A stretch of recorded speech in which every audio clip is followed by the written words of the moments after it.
안녕하세요. 구독자 여러분, 가족 이야기 채널에 오신 것을 환영합니다. 오늘 들려드릴 이야기는 닷새만 신세 지겠다며 저희 집에 온 시누이가 밤마다 믿을 수 없는 이유를 대며 제 남편에게 파고들었던 사건입니다. 그러던 어느 날 밤, 저는 잠든 척을 했고 제 눈앞에 펼쳐진 광경은 제 심장을 차갑게 얼어붙게 만들었습니다. 제가 감히 상상조차 해본 적 없는 끔찍한 비밀이 드러나는 순간이었죠. 과연 그날 밤 무슨 일이 있었던 걸까요? 이야기의 끝에 숨겨진 충격적인 진실이 궁금하시다면 지금부터 제 이야기에 귀 기울여 주시기 바랍니다. 제 이름은 김서윤, 나이는 32살이고 경기도의 작은 도시에서 초등학교 교사로 일하고 있습니다. 제 남편 이민주는 35살의 건설 엔지니어로 지방 현장을 오가느라 늘 바쁜 사람이었죠. 저희는 결혼 4년 차였지만 아직 아이는 없었습니다. 부유하진 않아도 서로를 아끼며 평온한 나날을 보내고 있었어요. 저는 부부가 한마음이기만 하면 어떤 어려움도 헤쳐나갈 수 있다고 믿었습니다. 남편의 여동생 유나가 닷새만 머물겠다며 저희 집에 오기 전까지는 말이죠. 저보다 8살 어린 유나는 서울에서 호텔 접수원으로 일하고 있었는데 어찌나 싹싹하고 말도 예쁘게 하는지 주변 사람들을 기분 좋게 만드는 재주가 있었습니다. 처음 봤을 때도 제게 형수님 하며 깍듯하게 구는 모습이 참 예뻐 보였어요. 하지만 그 순한 얼굴 뒤에는 어딘가 모르게 저를 불안하게 만드는 구석이 있었습니다. 알 수 없는 눈빛, 묘한 말투, 그리고 어색한 몸짓 같은 것들이요. 그날 남편이 퇴근하자마자 유나는 외투도 벗기 전인 남편의 목을 와락 끌어안으며 애교 섞인 목소리로 말했습니다. 오빠, 나 며칠만 신세 좀 질게. 살던 원룸 주인이 갑자기 방을 뺀다고 해서. 민주는 그런 동생의 머리를 쓰다듬으며 웃었습니다. 편하게 있어. 형수님 음식 솜씨 좋으니까 실컷 먹고 가. 저는 웃으며 유나를 안으로 들였지만 마음 한편이 불편했습니다. 집이 좁아 방이 2개뿐이라 유나가 거실에서 자야 했기 때문이죠. 그날 저녁 제가 식사를 준비하는 동안 유나는 남편 곁을 맴돌며 반찬을 집어주고 농담을 던지며 남편을 정신없이 웃게 만들었습니다. 특히 제가 물을 마실 때였는데 유나는 남편의 옷에 물 한 방울이 튀자마자 벌떡 일어나 휴지로 닦아주더군요. 여동생이라고 하기엔 지나치게 다정한 행동이었죠. 저는 아무 말 없이 옅은 미소만 지었지만 심장이 이상하게 내려앉는 기분이었습니다. 밤이 깊어지고 민주는 샤워를 마친 뒤 일찍 잠자리에 들었습니다. 저는 부엌을 정리하고 방으로 올라갔죠. 그때 저희 부부의 방문 앞에서 서성이는 유나를 보게 되었습니다. 유나는 문을 살며시 두드리며 속삭였습니다. 오빠, 아직 안 자? 모기 때문에 잠을 못 자겠어. 잠결에 민준이 대답했습니다. 안에 연고 있으니 들어와서 찾아봐. 저는 계단 아래에 선 채로 온몸이 차갑게 굳어버렸습니다. 얇은 슬립 차림에 머리를 풀어헤친 유나의 모습은 어딘가 위태로워 보였어요. 당장이라도 올라가고 싶었지만 소란을 피울 수는 없었습니다. 남편을 바라보는 유나의 눈빛은 결코 동생의 것이 아니었습니다. 다음 날 아침, 유나는 일찍 일어나 아침 식사를 준비했습니다.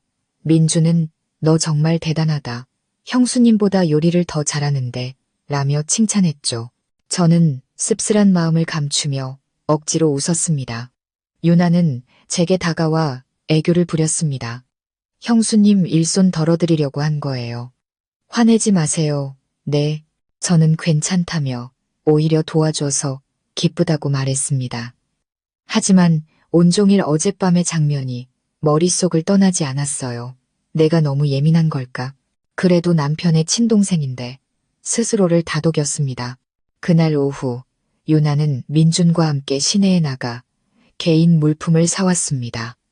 돌아온 유나는 환하게 웃으며 말했죠. 오빠가 골라준 거 완전 내 스타일이야. 저는 쇼핑백 안을 흘깃 보았습니다. 비칠 듯이 얇고 화사한 색상의 슬립, 몇 벌이 들어 있었습니다. 저는 침묵했습니다. 그날 밤 민주는 내일 아침 일찍 현장에 가야 한다며 제게 먼저 자라고 했습니다. 저는 고개를 끄덕였지만 마음은 천근만근 무거웠습니다. 한밤중에 잠에서 깼습니다. 거실에서 새어나오는 불빛이 방문 틈으로 희미하게 비쳤습니다. 귀를 기울이니 유나의 목소리가 들렸습니다. 오빠, 나 너무 무서워. 창밖에서 무슨 소리가 나는 것 같아. 피곤에 지친 민준의 낮은 목소리가 답했습니다. 겁먹지 마. 고양이겠지. 얼른 들어가자. 하지만 유나는 들어가지 않고 오히려 한 걸음 더 다가왔습니다. 나 여기서 잠깐만 앉아 있으면 안 돼. 밖은 너무 추워. 의자가 끌리는 소리가 들린 뒤 모든 것이 조용해졌습니다. 숨 막히는 정적. 저는 숨을 죽인 채 온몸을 떨었습니다. 잠시 후 민준이 일어섰습니다. 남편의 나직한 목소리가 들렸죠. 유나야, 선은 지켜야지. 난 내 오빠야. 유나는 가볍게 웃었습니다. 그 소리는 소름 끼치도록 달콤했습니다. 하지만 나한테 남은 가족은 오빠뿐인걸. 오빠랑 떨어지기 싫어. 저는 이불 끝을 꽉 움켜쥐었습니다. 수만 가지 생각이 머릿속을 스쳐 지나갔습니다. 지금 당장 나가야 할까? 아니면 모르는 척 해야 할까? 내가 나선다면 상황이 더 악화될지도 모른다는 두려움이 들었습니다. 복도에서 가벼운 발소리가 들렸습니다. 저는 숨을 멈추고 눈을 감았습니다. 방문이 조심스럽게 열렸습니다. 유나의 숨소리와 함께 민준의 목소리가 들렸습니다. 내 방으로 돌아가. 서윤 씨가 오해하는 거 원치 않아. 유나는 잠시 침묵하더니 갑자기 흐느끼기 시작했습니다. 나도 알아. 하지만 감당이 안 되는 걸. 오빠는 너무 좋은 사람이야. 만약 형수님이 그 가치를 모른다면 내가 대신할 거야. 온몸에 소름이 돋았습니다. 그 말 한마디 한마디가 비수처럼 제 심장에 밝혔습니다. 저는 깨어나지 않은 척 안간힘을 다해 평정을 유지했습니다. 민주는 한동안 말이 없다가 단호하게 말했습니다. 나가.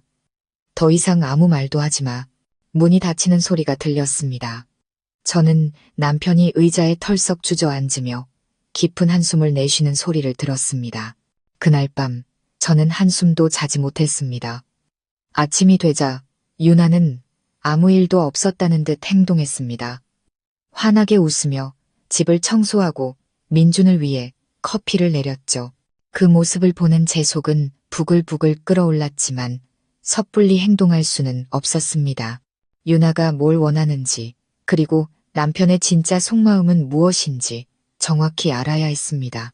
저는 오늘 밤 깊이 잠든 척해서 그 아이가 또 무슨 짓을 저지르는지 지켜보기로 결심했습니다. 더 이상 의심 속에서 스스로를 괴롭히지 않으려면 제 눈으로 똑똑히 확인해야 했습니다. 저녁이 되고 모든 것은 평소와 같이 흘러갔습니다. 민주는 샤워를 마치고 방에서 신문을 읽었고 유나는 거실에서 TV를 보는 척했습니다. 저는 옆으로 누워 규칙적인 숨을 내쉬었습니다. 잠시 후 조심스러운 슬리퍼 소리와 함께 방문이 살짝 열렸습니다. 휴대폰 불빛이 침대를 비췄고 저는 숨을 죽였습니다. 유나의 작은 목소리가 들렸습니다.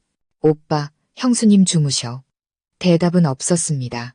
대신 가벼운 발소리가 침대 쪽으로 다가왔습니다. 저는 온몸을 떨었습니다. 유나의 달콤하면서도 진한 향수 냄새가 코를 찔렀습니다. 저는 아주 가늘게 실눈을 떴고 그 순간 제 온몸을 얼어붙게 만드는 광경을 목격했습니다. 저는 꼼짝도 하지 않았습니다. 심장은 터질 듯이 뛰었고 혈관이 터져버릴 것만 같았습니다. 좁은 눈꺼풀 틈으로 유나가 침대 바로 옆에 서서 몸을 숙이는 모습이 보였습니다. 휴대폰 불빛에 비친 그녀의 얼굴은 창백했고 입술은 떨리고 있었습니다. 그 눈에는 형용할 수 없는 감정이 일렁였습니다. 제 옆에 누운 민주는 문 쪽을 등지고 깊이 잠든 듯 했습니다. 유나는 조용히 몸을 숙여 속삭였습니다. 오빠, 안 자는 거 다 알아. 아무런 대답도 없자 저는 숨을 멈추고 온몸을 긴장시켰습니다. 유나는 민준의 어깨에 살며시 손을 얹고 흔들었습니다. 나 너무 무서워. 아까 창밖에서 사람 소리가 났어. 오빠가 좀 봐줘. 민준은 몸을 뒤척이며 잠긴 목소리로 말했습니다. 유나야, 너무 늦었어. 내 방으로 돌아가. 하지만 유나는 가지 않고 침대 가장자리에 걸터 앉아 애교 섞인 목소리로 말했습니다. 여기 잠깐만 있을게. 혼자 있으면 너무 무서워. 저는 벌떡 일어나 소리치고 싶었지만 대신 이불 끝을 더 세게 움켜쥐었습니다. 이 아이가 어디까지 가는지 끝까지 지켜봐야 했습니다. 유나는 민준을 바라보다가 갑자기 그의 가슴에 손을 얹었습니다. 그녀의 목소리는 숨소리처럼 작았습니다. 오빠, 형수님은 정말 행복하겠다. 그 순간 민준이 벌떡 일어났습니다. 그의 목소리는 싸늘했습니다. 유나야, 지금 뭐 하는 거야? 유나는 움찔했지만 이내 눈물을 글썽이며 말했습니다. 미안해. 나는 그냥 너무 외로워서 그랬어. 내 곁엔 아무도 없는데 오빠는 너무 다정하잖아. 나도 모르게 그만. 그 말을 듣는 제 속은 천불이 났습니다. 나도 모르게라니. 그 말은 제 심장을 꿰뚫는 칼날 같았습니다. 민주는 말없이 서 있다가 버럭 소리쳤습니다. 너 지금 제정신이야. 내가 내 오빠라는 거 몰라. 유나는 입술을 깨물며 떨리는 목소리로 말했습니다. 오빠는 이해 못해. 나 오빠를 사랑하게 된 것 같아. 저는 그 순간 뛰쳐나갈 뻔했지만 민준의 목소리를 듣고 멈칫했습니다. 입 닥쳐. 더 이상 듣고 싶지 않아. 내일 당장 짐 싸서 나가. 유나는 충격받은 듯 얼어붙었고 눈물을 뚝뚝 흘렸습니다. 그녀는 민준의 손을 필사적으로 붙잡았습니다. 오빠, 나 쫓아내지 마. 내가 잘못했어. 며칠만 더 있게 해줘. 민준은 그녀의 손을 뿌리치고 등을 돌렸습니다. 유나는 흐느끼며 방 밖으로 뛰쳐나갔습니다. 문이 닫히고 방 안에는 민준의 거친 숨소리만 남았습니다. 저는 눈물을 흘리며 가만히 누워 있었습니다. 남편 때문이 아니었습니다. 신우이라는 여자가 바로 이 방에서 남편에게 사랑을 고백했다는 사실이 너무나 굴욕적이었습니다. 민주는 조용히 저를 돌아보았습니다. 제가 잠들었다고 생각했는지 아무 말도 하지 않고 깊은 한숨만 내쉬었습니다. 하지만 그 순간 저는 남편이 저를 배신하지 않았다는 것을 알았습니다. 그리고 바로 그 사실이 제 마음을 더욱 아프게 했습니다. 남편을 믿지만 방금 제가 본 진실을 어떻게 마주해야 할지 몰랐기 때문입니다. 다음 날 아침 유나는 아무 일도 없었다는 듯 행동했습니다. 심지어 민준에게 커피를 타주며 환하게 웃기까지 했습니다. 미안해, 오빠. 어젯밤에 악몽을 꿔서 방을 착각했나 봐. 민준은 그녀를 쳐다보지도 않고 대답하지 않았습니다. 저는 모르는 척하며 말했습니다. 유나야, 밤에 무서우면 거실에 불 켜놓고 자. 유나는 고개를 끄덕이며 웃었지만 그 눈빛 속에는 더 이상 두려움이 아닌 일종의 도전의식이 서려 있었습니다. 그날 정오, 민준이 출근하자 저는 시어머니께 전화를 걸었습니다. 저는 자초지종을 짧게 설명하며 목이 메었습니다. 어머니, 유나가 민준 씨한테 자꾸 이상하게 굴어요. 수화기 너머의 시어머니는 놀란 듯 했습니다. 그게 무슨 소리니? 유나는 아직 어린애야. 그럴 리가 없어. 네가 오해한 거겠지. 괜히 애 잡지 마라. 저는 입을 다물었습니다. 시어머니는 언제나처럼 딸의 편을 들었습니다. 더 말해봐야 소용없다는 걸 알았죠. 저녁에 돌아온 민주는 말이 없었습니다. 그는 저와 유나의 시선을 모두 피했습니다. 제가 저녁상을 차릴 때 그가 조용히 말했습니다. 내가 걔랑 다시 한번 얘기해 볼게. 하지만 유나는 이미 모든 것을 예상한 듯 했습니다. 그녀는 제게 먼저 다가와 눈물을 글썽이며 사과했습니다. 형수님, 오해하신 거 알아요. 전 정말 민준 오빠를 친오빠처럼 생각해요. 그냥 집이 그리워서 제가 너무 약해져서 그랬나 봐요. 저는 눈물이 그렁그렁한 그 맑은 눈을 보며 속으로 분노했습니다. 이 아이는 눈 하나 깜빡하지 않고 거짓말을 하고 있었습니다. 저는 차갑게 대답했습니다. 그래, 진심이라면 앞으로는 처신 똑바로 해. 그녀는 떨리는 목소리로 약속했습니다. 네, 그럴게요. 하지만 그날 밤에도 저는 잠을 이룰 수 없었습니다. 불길한 예감이 머릿속을 떠나지 않았죠. 유나가 여기서 멈추지 않을 거라는 확신이 들었습니다. 새벽 2시쯤 뒤뜰에서 물 흐르는 소리가 들렸습니다. 저는 살금살금 다가가 창문 틈으로 엿보았습니다. 유나는 얇은 나시 하나만 입은 채 젖은 머리카락을 늘어뜨리고 빨래를 하고 있었습니다. 그때 민준이 방에서 나왔습니다. 불빛을 보고 물었죠. 누구야? 유나는 놀란 척하며 웃었습니다. 저예요, 오빠. 물이 따뜻하길래 오빠랑 형수님 빨래 좀 하려고요. 민주는 미간을 찌푸렸습니다. 이 시간에 무슨 빨래야. 추우니까 얼른 들어와. 유나는 일부러 자기 몸에 물을 끼얹으며 몸을 떨었습니다. 오빠, 나 너무 추운데 좀 닦아주면 안 돼? 저는 그 자리에서 얼어붙었습니다. 그녀의 모든 행동, 모든 눈빛에는 불순한 의도가 가득했습니다. 민주는 그녀에게 수건을 던져주며 싸늘하게 말했습니다. 네가 닦아. 서윤 씨가 오해하는 거 싫으니까. 유나는 입술을 깨물며 그의 뒷모습을 노려보았습니다. 그 눈에는 도끼가 서려 있었죠. 저는 이 아이가 절대 여기서 멈추지 않을 것임을 직감했습니다. 다음 날 유나는 몸이 안 좋다며 며칠 더 쉬고 싶다고 했습니다. 민주는 마지못해 허락했지만 저는 그것이 집에 더 머무르기 위한 핑계라는 것을 알았습니다. 저는 시어머니께 다시 전화를 걸어 단호하게 말했습니다. 어머니, 유나 데려가지 않으시면 제가 내쫓을 거예요. 더는 못 참겠어요. 시어머니는 한숨을 쉬었습니다. 알았다. 내가 데려오라고 할게. 그래도 아직 어리니까 너무 심하게 다그치진 마라.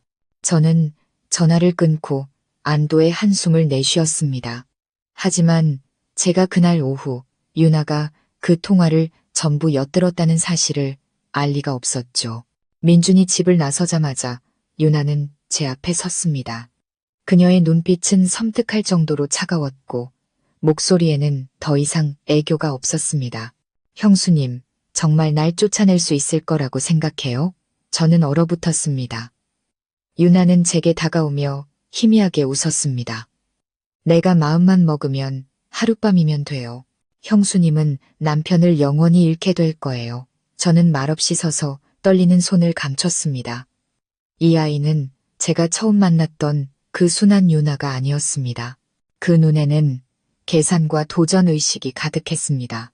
저는 마른 침을 삼키며 간신히 평정을 유지했습니다. 유나야, 너 지금 무슨 소리를 하는 거니?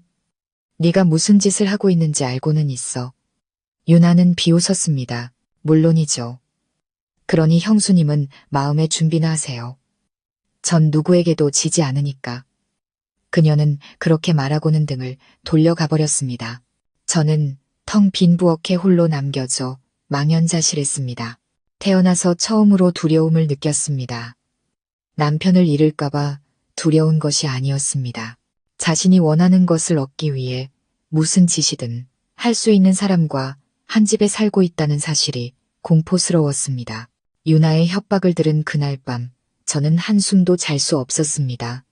창밖의 작은 바람 소리에도 소스라치게 놀랐죠. 저는 이것이 더 이상 단순한 질투가 아니라 진짜 전쟁이라는 것을 깨달았습니다. 정식 아내인 저와 사악한 마음을 품은 시누이 사이의 전쟁 말입니다. 다음 날 아침 민주는 아무것도 모른 채 평소처럼 출근했습니다. 저는 골목 끝으로 사라지는 남편의 뒷모습을 보며 속이 타들어가는 것 같았습니다.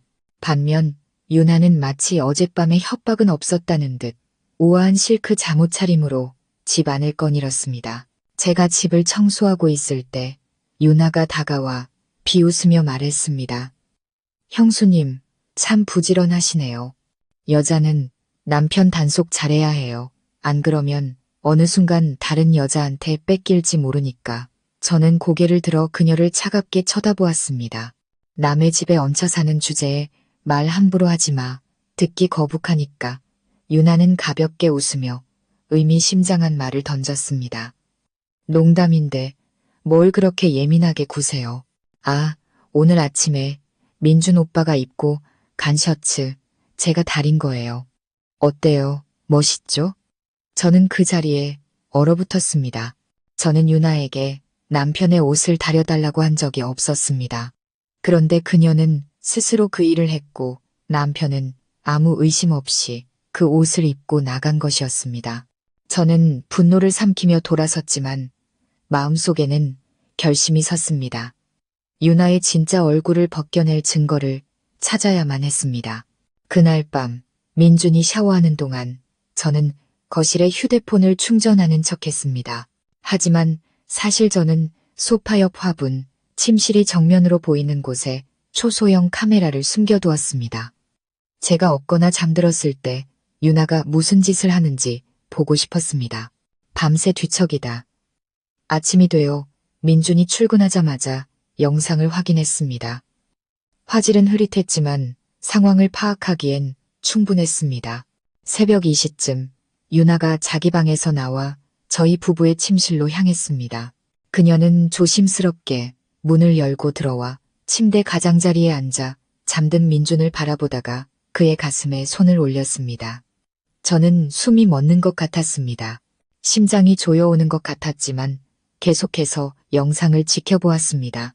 민준이 살짝 뒤척이며 잠꼬대를 하자 유나는 그의 얼굴 가까이 다가가 무언가 속삭인 뒤 방을 나갔습니다. 저는 화면 앞에서 멍하니 앉아 있었습니다. 눈이 따가웠습니다. 모든 의심이 이제 현실이 된 것입니다. 이 아이는 대담함을 넘어 광기에 사로잡혀 있었습니다.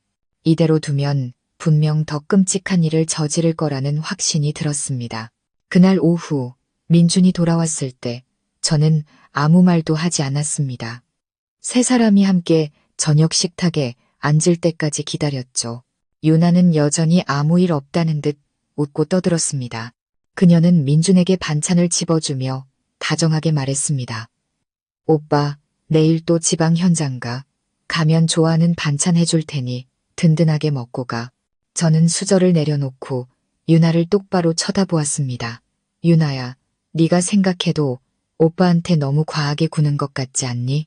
유나는 움찔하더니 이내 달콤하게 웃었습니다. 어머, 형수님 질투하시는 거예요? 민준 오빠는 제 친오빠잖아요. 왜 그런 생각을 하세요? 저는 길게 숨을 들이마신 뒤 차분한 목소리로 말했습니다. 친동생이라면서 하는 짓은 꼭 상간녀 같네. 어젯밤 일 내가 모를 줄 알았어. 유나의 얼굴이 순간 굳었지만 그녀는 금세 평정을 되찾았습니다. 무슨 소리 하세요? 저 어젯밤에 잠만 잤는데 형수님 꿈꾸셨어요? 저는 비웃으며 휴대폰을 꺼내 영상을 재생했습니다. 방 안은 순식간에 정적으로 가득 찼습니다. 침대 옆에 앉아 민준의 가슴에 손을 올리는 유나의 모습이 화면에 선명하게 나타났습니다. 그녀의 얼굴은 새하얗게 질렸고 민준은 충격에 아무 말도 하지 못했습니다. 저는 남편을 똑바로 쳐다보며 말했습니다. 당신 눈으로 똑똑히 봐. 이게 당신 친동생이야.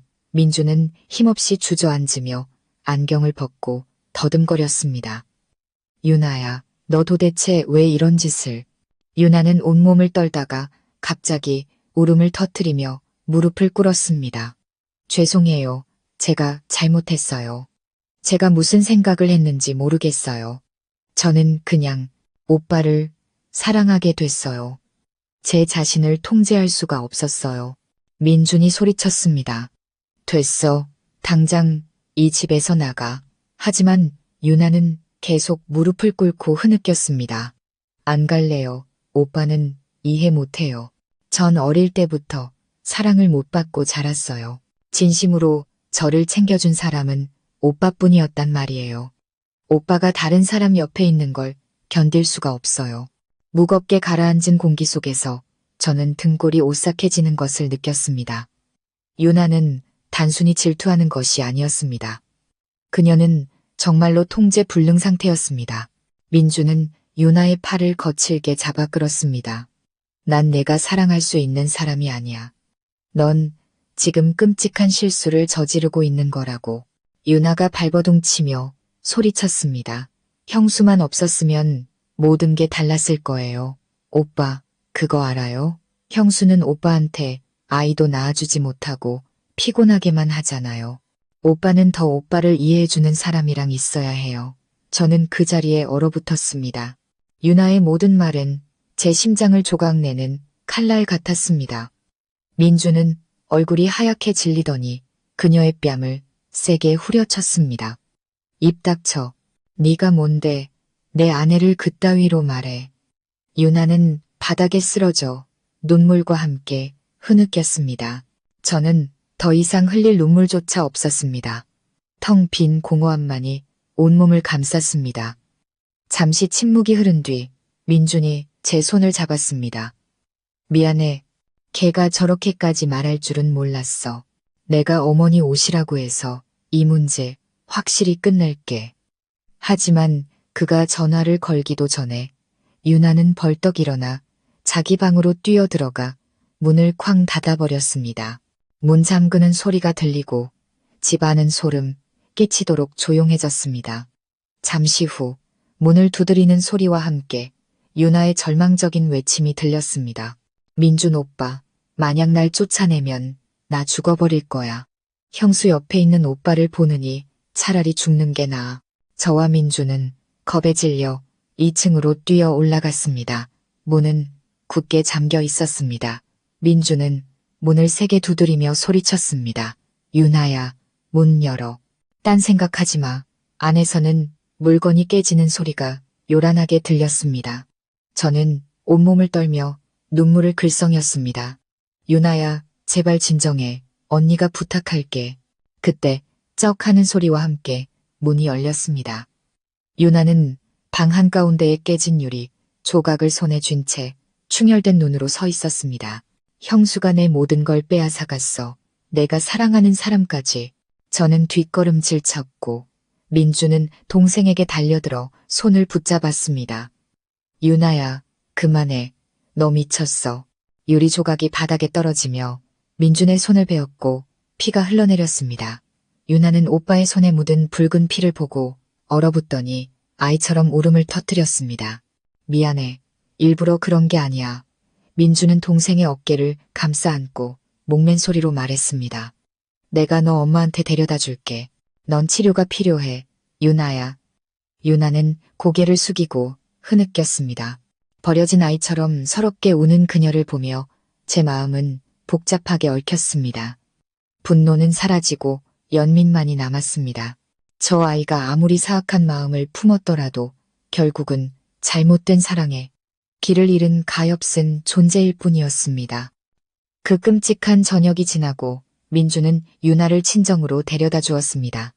다음 날 아침 저는 두 사람을 문 밖에서 배웅하며 마음이 무겁게 가라앉는 것을 느꼈습니다. 차가 골목 끝으로 사라지고 나서야 저는 안도의 한숨을 내쉬었습니다. 악몽이 끝났다고 생각했죠. 하지만 그것이 제가 앞으로 마주하게 될 기나긴 어둠의 시작이었다는 것을 그때는 미처 알지 못했습니다. 처음 며칠간 집은 이상할 정도로 조용했습니다. 민주는 그날의 충격 때문인지 말이 줄었고 저도 유나 이야기를 꺼내지 않았습니다. 저는 마치 떠나간 사람의 흔적을 지우려는 듯 조용히 집을 정리하고 이불을 빨고 시트를 갈았습니다. 사흘째 되던 날 시어머니에게서 전화가 왔습니다. 무거운 목소리였죠. 얘야, 유나가 통 기운이 없구나. 며칠째 밥도 안 먹고 민준이만 찾는구나. 내가 아무리 달래도 소용이 없어. 민준이더러 잠깐 와서 얼굴이라도 좀 비추라고 해주면 안 되겠니? 애가 딴 생각할까봐 무섭구나. 저는 잠시 침묵하다 대답했습니다. 네, 민준 씨한테 얘기해 볼게요. 하지만 어머니, 유나 혼자 두지 마세요. 지금 정신이 온전치 않으니 누가 꼭 옆에서 지켜봐야 해요. 시어머니는 한숨을 쉬었습니다. 그래, 안다. 그저 모든 게 잘 해결돼서 남매 간에 의상하는 일만 없었으면 좋겠구나. 저는 속으로 쓴웃음을 지었습니다. 제 마음속에서 그 남매 간의 정은 이미 오래전에 금이 가버렸으니까요. 그날 밤 민주는 현관 앞에 앉아 담배를 피우고 있었습니다. 마음이 복잡할 때만 나오는 그의 버릇이었죠. 제가 물 한 잔을 들고 나가 조용히 물었습니다. 어머니한테 전화 왔어요. 그는 고개를 끄덕이며 쉰 목소리로 말했습니다. 응, 아직도 울면서 나만 찾는데 어머니가 한번 가보라고 하시는데 무서워. 저는 그의 어깨에 손을 얹었습니다. 가려면 어머니랑 같이 가요. 당신 혼자 가는 건 저도 불안해요. 민주는 지친 눈으로 저를 바라보았습니다. 알아. 너 더는 신경 쓰게 하고 싶지 않아. 그날 밤 저희는 서로를 껴안고 잠이 들었습니다. 며칠 만에 처음으로 저는 그의 팔이 저를 꽉 안아주는 것을 느꼈습니다. 모든 것이 괜찮아질 거라고 폭풍이 지나갔다고 생각했습니다. 하지만 새벽 3시 침대 협탁 위에 놓인 민준의 휴대폰에서 작은 알림음이 울렸습니다.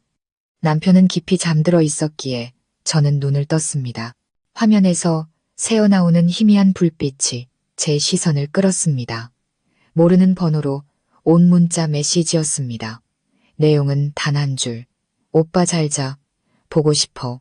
심장이 쿵 하고 내려앉았습니다.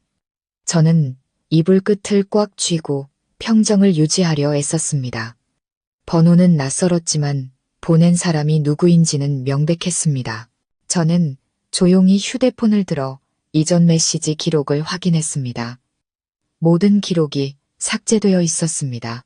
유나가 오래전부터 문자를 보냈고 민준도 어떤 식으로든 답장을 했다는 뜻이었습니다. 저는 남편을 깨우지 않고 조용히 휴대폰을 내려놓았습니다. 하지만 그날 밤 저는 뜬 눈으로 아침을 맞았습니다. 다음 날 아침 저는 아무렇지 않은 첫 커피를 타서 민준 앞에 놓았습니다. 여보, 어젯밤에 당신 휴대폰에 문자 왔던데 보낸 사람이 유나라고 되어 있던데요. 민준은 얼굴이 하얗게 질리며 굳어버렸습니다. 난 몰랐어. 걔가 또 그런 짓을 했나 보네. 저는 그의 눈을 똑바로 쳐다보며 차분하게 말했습니다. 확실해요. 어머니 댁에 데려다 준 날 이후로 연락 한 번도 안 했어요. 민주는 고개를 숙이고 침묵했습니다. 그 침묵이 제 마음을 얼어붙게 만들었습니다. 말해봐요. 제 목소리가 떨렸습니다. 계속 연락하고 있었던 거죠? 그가 고개를 들었습니다. 눈이 충혈되어 있었죠. 그냥 안부만 물었어. 걔가 또 극단적인 선택을 할까봐. 그뿐이야. 맹세해. 저는 실소를 터뜨리며 눈물을 흘렸습니다. 맹세해요? 걔가 저지른 짓을 보고도 안부를 물어요? 걔가 걱정되는 거예요? 아니면 불쌍한 거예요? 민주는 제 손을 잡으며 침묵했습니다. 내가 잘못했어.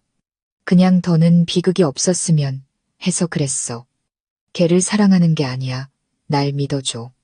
저는 그의 손을 뿌리치고 방으로 들어갔습니다. 마음속 상처는 말로 표현할 수 없었습니다. 남편을 믿었지만 도덕과 감정 사이에 그 아슬아슬한 연민이 두려웠습니다. 그날 오후 민준이 출근했을 때 저는 그의 휴대폰에서 몰래 유나의 번호를 제 휴대폰에 고객이라는 이름으로 저장했습니다. 저녁이 되자 저는 시험 삼아 문자를 보냈습니다. 민준 씨한테 한 번만 더 문자 보내면 가만 안 둬. 1분도 채 되지 않아 답장이 왔습니다. 형수님이 이긴 것 같아요.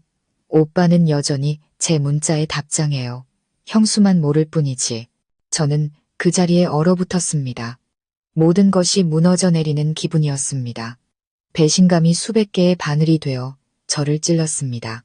민준을 믿고 싶었지만 그 문자는 제 심장을 후벼 파는 칼날 같았습니다. 저는 화면을 캡처해 저장했지만 소란을 피우는 대신 침묵을 선택했습니다. 이번에 남편이 어떻게 반응하는지 보고 싶었습니다. 늦은 밤, 민주는 지친 얼굴로 돌아왔습니다. 그는 밥을 몇 숟갈 뜯어 말고 수저를 내려놓으며 말했습니다. 어머니한테 전화 왔어. 유나가 아침부터 집을 나갔는데 아직 안 들어온대. 너무 걱정된다. 저는 얼음처럼 차가운 목소리로 그를 쳐다보았습니다. 그래서 찾으러 가게요? 그는 고개를 끄덕였습니다. 응, 그래도 내 동생이잖아. 저는 그의 눈을 깊이 들여다보았습니다. 만약 당신이 가면 난 당신이 걔를 선택했다고 생각할 거예요. 민주는 그 자리에 멈춰서서 괴로운 표정을 지었습니다. 잠시 후 그는 의자에 주저앉으며 깊은 한숨을 내쉬었습니다. 안 갈게. 어머니께 전화해서 다른 사람들한테 찾아봐 달라고 할게. 저는 등을 돌렸습니다. 눈물이 왈칵 쏟아져 내렸습니다. 제가 행복한 건지 고통스러운 건지 알 수 없었습니다. 의리와 연민 사이에서 갈등하는 남편, 그리고 그 모든 것을 침묵 속에서 지켜봐야 하는 아내인 저. 밤 9시쯤 민준의 휴대폰이 울렸습니다. 전화를 받은 그의 표정이 굳어지더니 저를 보며 떨리는 목소리로 말했습니다. 어머니가 유나 찾았대. 병원에 있대. 수면제를 먹었대. 저는 그 자리에서 얼어붙었습니다. 집안은 죽은 듯 조용해졌습니다. 민주는 허둥지둥 외투를 집어들었습니다. 제가 그의 팔을 붙잡았습니다. 진정해요. 저도 같이 갈게요. 그는 혼란스러운 눈으로 고개를 끄덕였습니다. 병원에 도착했을 때 유나는 창백한 얼굴로 침대에 미동도 없이 누워 있었습니다. 옆에서는 시어머니가 흐느끼고 있었습니다. 의사 선생님이 조금만 늦었어도 못 살렸을 거래. 저는 그 광경을 보며 마음이 복잡해졌습니다. 유나는 앙상하게 마른 채 입술이 파랗게 질려 있었지만 손에는 휴대폰을 꽉 쥐고 있었습니다. 화면에는 미처 보내지 못한 메시지가 떠 있었습니다. 오빠, 나 너무 힘들어. 형수님이랑 행복해야 해. 나 먼저 갈게. 민주는 떨리는 손으로 동생의 손을 잡았습니다. 눈물이 그의 뺨을 타고 흘러내렸습니다. 유나야, 오빠 버리지 마. 저는 그의 등 뒤에 서서 깊은 슬픔이 밀려오는 것을 느꼈습니다. 그 순간 저는 더 이상 분노도 질투도 느끼지 못했습니다. 오직 공허함뿐이었습니다. 잘못된 사랑의 어둠 속으로 스스로 걸어 들어간 한 여자. 그리고 더 무서운 것은 제 남편이 아직 그 연민의 끈을 놓지 못하고 있다는 사실이었습니다. 저는 이 비극이 아직 끝나지 않았음을 직감했습니다. 병원 아침은 소독약 냄새로 가득했고 공기는 숨막힐 듯 무거웠습니다. 저는 병실 구석에 조용히 앉아 희미한 유리창 너머로 눈을 감고 누워있는 유나를 보았습니다. 앙상한 팔에는 링거 바늘이 꽂혀 있었습니다. 민주는 그 옆에 앉아 퀭한 눈으로 가끔씩 동생의 손을 꽉 쥐었습니다. 저는 그 모습을 보며 마음이 차갑고도 쓰라렸습니다. 시어머니는 옆에서 흐느끼며 말했습니다. 내 딸이지만 참 복도 없지. 오빠를 너무 따라서 이런 어리석은 짓까지 하고. 저는 고개를 숙이고 입술을 꽉 깨물었습니다. 오빠를 너무 따라서. 그 말이 소름 끼치게 들렸습니다. 사람을 죽음으로 몰고 갈 수 있는 사랑이라면 더 이상 변명의 여지가 없었습니다. 하지만 저는 아무 말도 하지 않았습니다. 지금은 다툴 때가 아니라 유나가 어떤 얼굴로 깨어날지 지켜볼 때라고 생각했습니다. 정오가 되자 유나가 희미하게 눈을 떴습니다. 모두가 그녀에게 달려들었고 민주는 목맨 소리로 동생의 손을 잡았습니다. 유나야, 괜찮아? 왜 그런 바보 같은 짓을 했어? 유나는 몽롱한 눈으로 그를 바라보다가 이내 눈물을 글썽이며 힘겹게 말했습니다. 이제 잃을 게 없어. 다들 날 미워하잖아. 오빠도 날 미워하고. 민주는 동생의 눈물을 닦아주었습니다. 널 미워하는 게 아니야. 그냥 내가 정신 차리고 제대로 살았으면 하는 거야. 유나는 저를 보았습니다. 그 눈빛은 연약하면서도 무언가를 계산하는 듯 했습니다. 그녀는 한참 동안 저를 바라보다가 조용히 말했습니다. 형수님, 미안해요. 일부러 그런 게 아니었어요. 저는 입술을 깨물고 차갑게 대답했습니다. 몸조리나 잘해. 지난 일은 지난 일이니까. 유나는 옅게 웃고는 어머니를 향해 말했습니다. 엄마랑 오빠랑 잠깐 할 얘기가 있어요. 그 말을 듣고 저는 그 자리에 굳어버렸습니다. 민주는 제게 다가와 조용히 말했습니다. 당신 먼저 집에 가 있어. 얘기 끝나고 전화할게. 저는 일어나 밖으로 나갔지만 멀리 가지 않았습니다. 살짝 닫힌 문 뒤에 서서 심장이 미친 듯이 뛰는 것을 느꼈습니다. 무언가 심상치 않은 일이 벌어질 거라는 불길한 예감이 들었습니다. 안에서 유나의 힘없는 목소리가 들려왔습니다. 엄마, 오빠, 그동안 숨겨서 미안해요.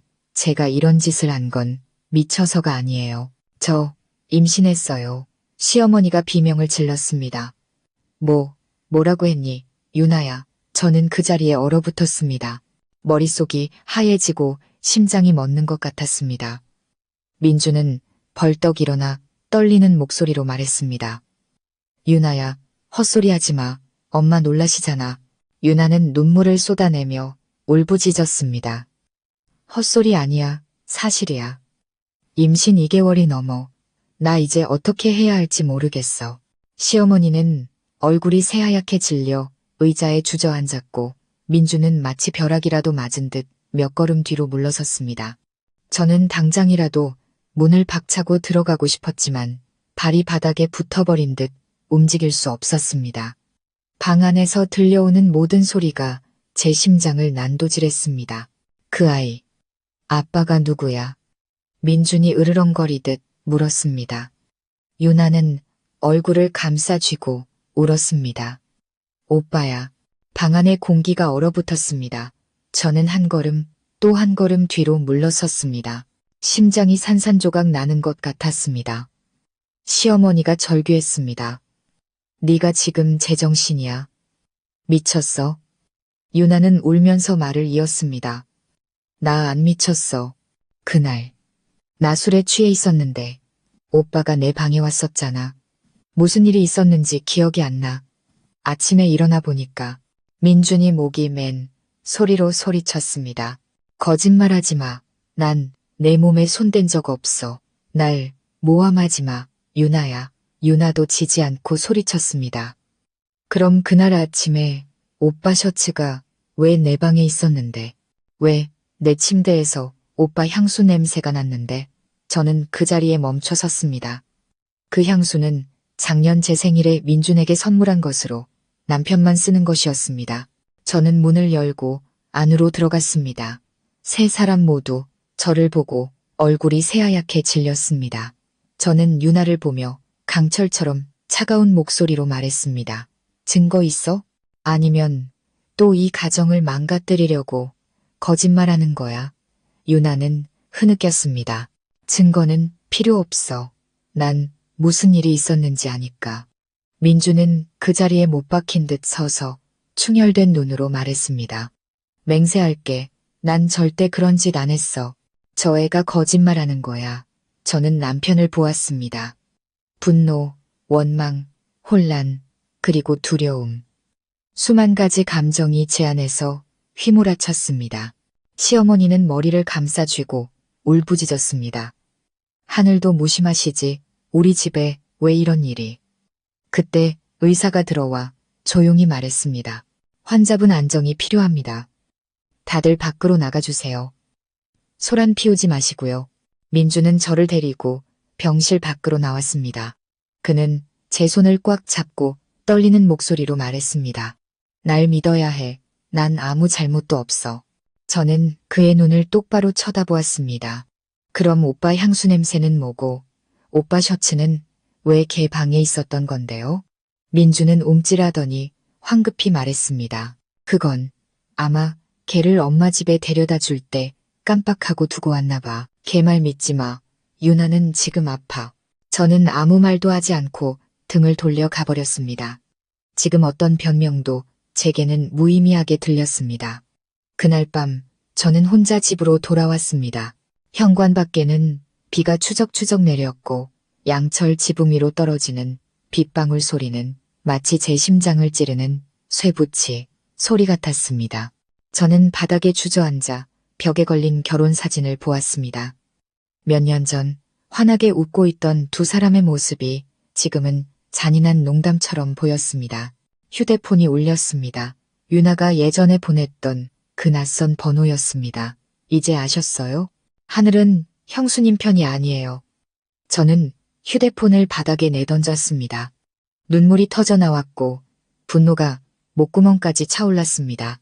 하지만 그 순간 제 마음속에 다른 감정이 싹트기 시작했습니다. 단순한 질투가 아닌 깊은 의심이었습니다. 저는 조용히 눈물을 닦고 며칠 전 녹화했던 영상을 다시 열었습니다. 몇 번이고 돌려보다가 아주 작은 디테일을 발견했습니다. 유나가 민준에게 몸을 숙일 때 그녀의 소매 끝에서 목걸이나 열쇠 같은 작은 금속이 반짝였습니다. 그 순간 제 머릿속에 번개가 쳤습니다. 저는 민준이 예비 열쇠를 서재 책상 위에 뒀었다는 것을 기억해냈습니다. 유나가 오기 며칠 전 그 열쇠가 사라졌었습니다. 저는 벌떡 일어났습니다.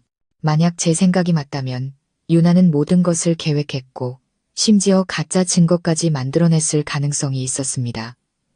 그날 밤 저는 잠들지 않았습니다. 머릿속으로 계획을 세웠죠. 이번에는 더 이상 방어만 하지 않을 것입니다. 진실을 밝혀내서 제 결혼을 지킬 뿐만 아니라 이 끔찍한 비극의 사슬을 영원히 끊어버릴 것입니다. 다음 날 아침 창문으로 햇살이 비칠 때까지 저는 뜬 눈으로 밤을 새웠습니다. 제 앞에는 작은 수첩이 놓여 있었습니다. 유나가 이 집에 발을 들인 날부터의 모든 행동, 사소한 디테일까지 시간 순서대로 빽빽하게 적혀 있었습니다. 저는 더 이상 약한 아내가 아니었습니다. 진실이 무엇인지, 그리고 누가 저를 속이고 있는지 반드시 알아내야 했습니다.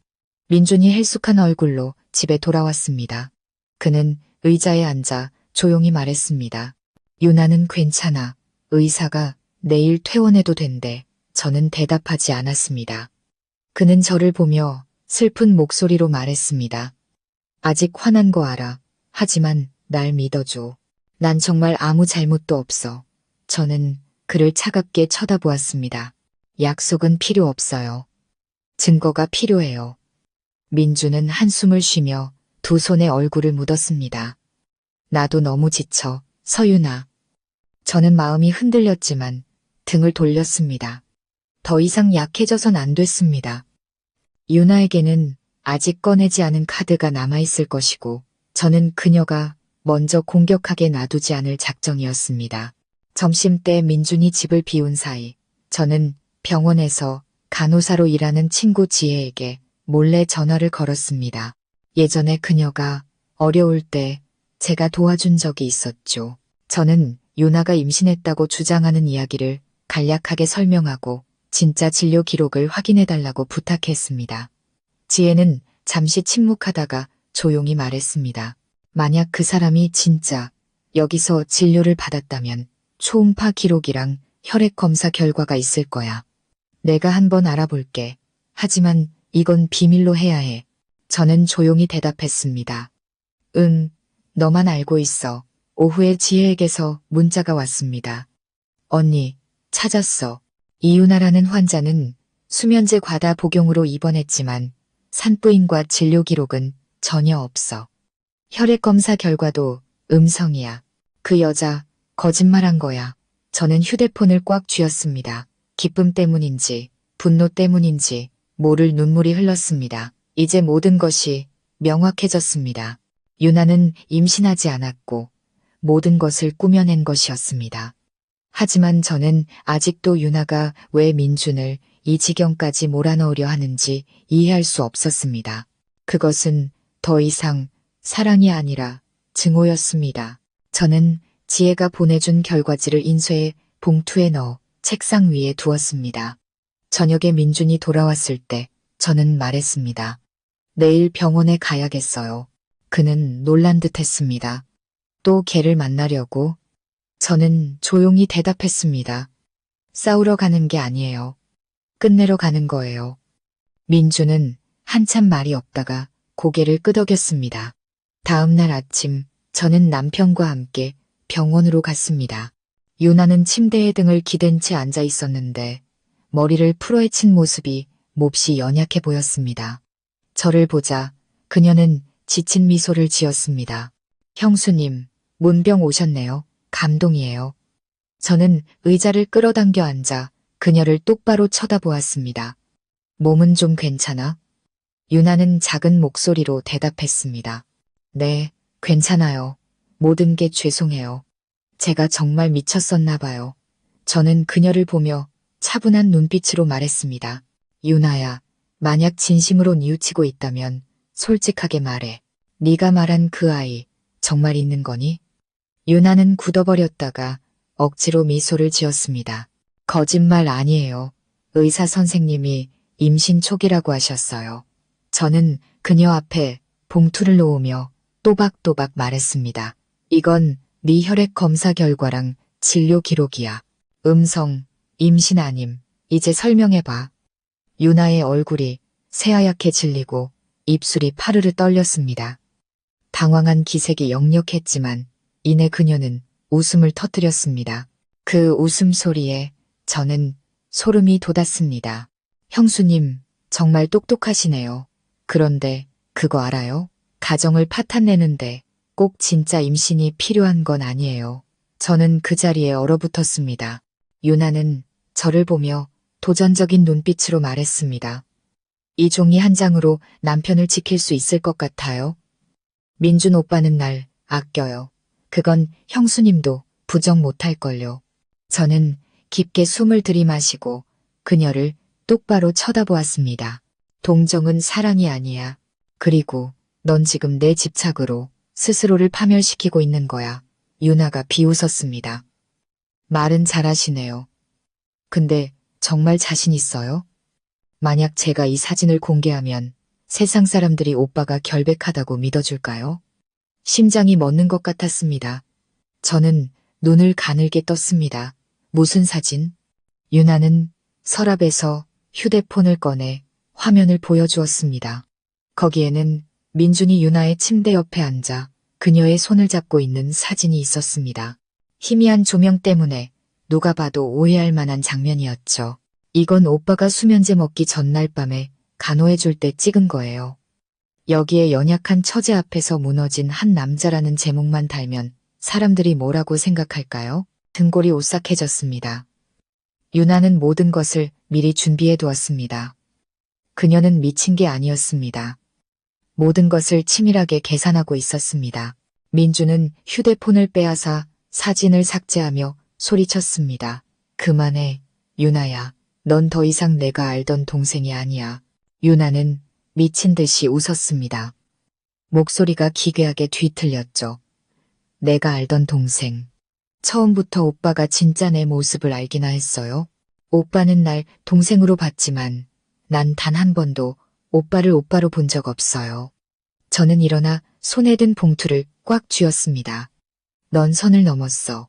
네가 어떤 거짓말을 하고 무슨 짓을 하든 결국 네가 얻는 건 경멸뿐일 거야. 유나는 입을 다물었습니다. 그녀의 눈은 충혈되었고 숨을 가쁘게 몰아쉬었습니다. 그녀는 탁자 위에 물컵을 집어 벽에 힘껏 던졌습니다. 쨍하는 파열음이 방 안에 울려 퍼졌습니다. 의사와 간호사들이 달려와 그녀를 제지했습니다. 민주는 저를 밖으로 데리고 나가며 목맨 소리로 말했습니다. 걔가 저렇게까지 미쳤을 줄은 몰랐어. 저는 그를 보며 조용히 말했습니다. 아니요, 민준 씨, 걔는 미치지 않았어요. 복수하고 있는 거예요. 그리고 바로 당신이 그 길을 열어준 거고요. 민주는 충격받은 듯 멈춰 섰습니다. 저는 하얀 병원 복도를 빠르게 걸어 나왔습니다. 그날 오후 친구 지혜에게서 전화가 왔습니다.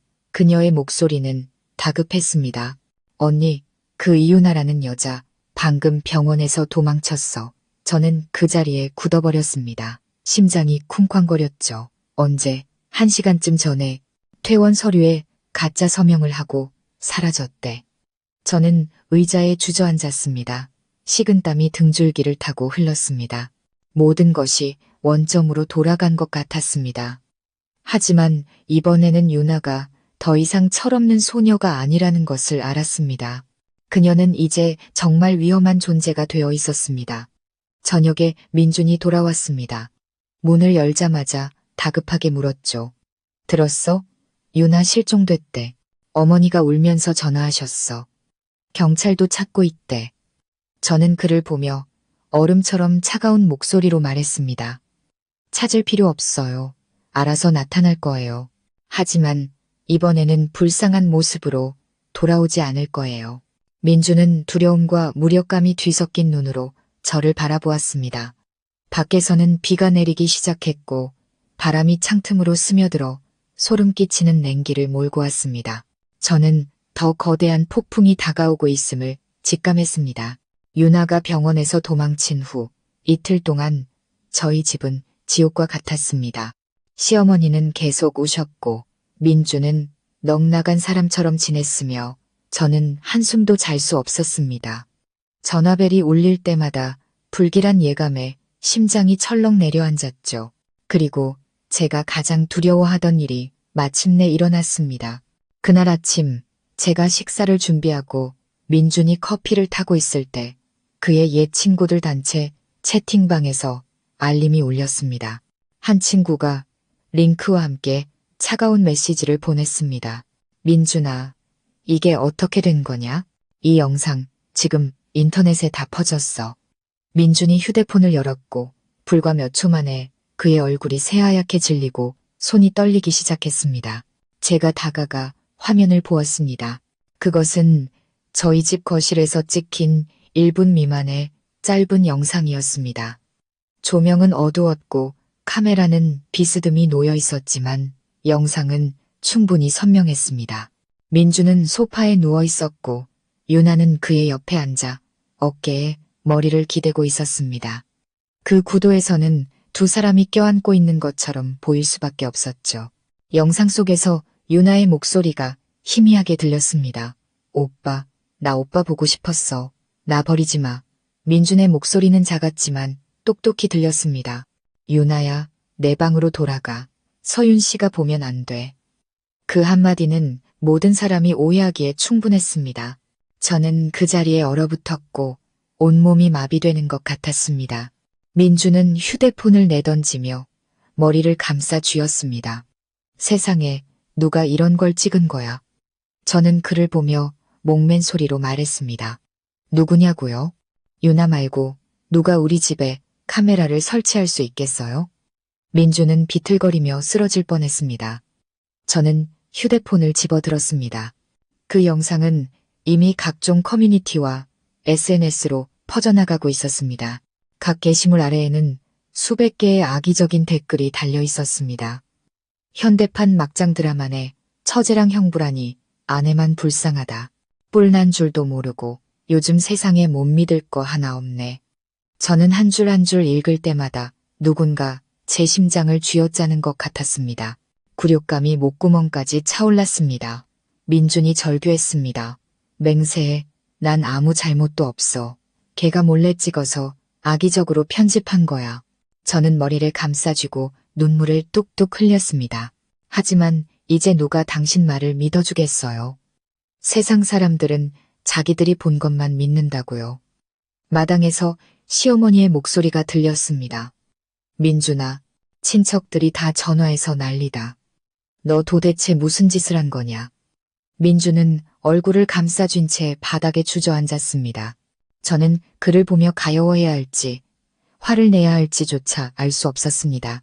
오후에는 민준의 회사에서도 전화가 왔습니다. 기업 이미지에 타격을 주었다는 이유로 조사가 끝날 때까지 직무가 정지될 것이라고 했습니다. 짧은 영상 하나가 그가 10년 동안 쌓아온 모든 것을 무너뜨리기에 충분했습니다. 저녁이 되어도 민주는 돌처럼 굳어 아무 말도 하지 않았습니다. 제가 조용히 밥을 차려주었지만 그는 먹지 않았습니다. 시어머니는 중얼거렸습니다. 유나 전현이 진짜 업보 덩어리구나. 하지만 누가 걔를 이용한 걸 수도 있어. 저는 돌아보며 단호하게 말했습니다. 어머니, 아무도 이용하지 않았어요. 유나 걔가 직접 한 짓이고 아직 끝나지 않았을 거예요. 정말로 불과 몇 시간 후 익명의 계정이 두 번째 게시물을 올렸습니다. 민준과 유나가 나눈 문자 메시지였는데 내용은 아주 애매했습니다. 오빠 걱정 마. 우리 둘의 비밀은 내가 지킬게. 서윤이한테 아무 말도 하지 마. 부탁이야. 저는 기가 막혔습니다. 민준은 휴대폰을 빼앗아 읽더니 소리쳤습니다. 이건 가짜야. 난 이런 문자 보낸 적 없어. 저는 퀭한 눈으로 그를 보며 목이 메었습니다. 그럼 증명해봐요. 그는 침묵했습니다. 저는 그가 아무것도 증명할 수 없다는 것을 알았습니다. 유나는 분명 진짜 메시지를 교묘하게 편집했을 것입니다. 하지만 세상 사람들은 진실 여부에 관심이 없었습니다. 그저 자극적인 이야기를 좋아할 뿐이었죠. 그날 밤 저는 잠들지 못했습니다. 창가에 앉아 골목의 노란 가로등 불빛을 바라보았습니다. 비가 내리기 시작했고 빗방울 하나하나가 제 마음에 소금을 뿌리는 것 같았습니다. 저는 유나가 어딘가에서 우리가 고통받는 모습을 보며 통쾌해하고 있을 거라는 것을 알았습니다. 다음 날 아침 집 문 앞에 발신이 넘는 봉투가 놓여 있었습니다. 안에는 컬러로 인쇄된 사진 한 장이 들어 있었습니다. 유나가 거울 앞에 서서 살짝 나온 배를 감싸고 두 줄이 선명한 임신 테스트기를 들고 있는 사진이었습니다. 사진 뒤에는 삐뚤빼뚤한 글씨가 적혀 있었습니다. 이 아이의 아빠는 그 사람이에요. 형수가 아무리 부정해도 진실은 제 뱃속에 있어요. 저는 아찔했습니다. 심장이 나락으로 떨어지는 것 같았습니다. 민주는 그 사진을 보고 거의 미쳐버릴 것 같았습니다. 이 여자가 우리를 다 망가뜨리려고 작정했구나, 서윤아. 저는 사진을 자세히 들여다보았습니다. 거울에 비친 배경 오른쪽 구석에 작은 디테일이 보였습니다. 푸른색 바탕에 대나무 잎무늬가 있는 커튼. 그것은 시댁에도 저희 집에도 없는 커튼이었습니다.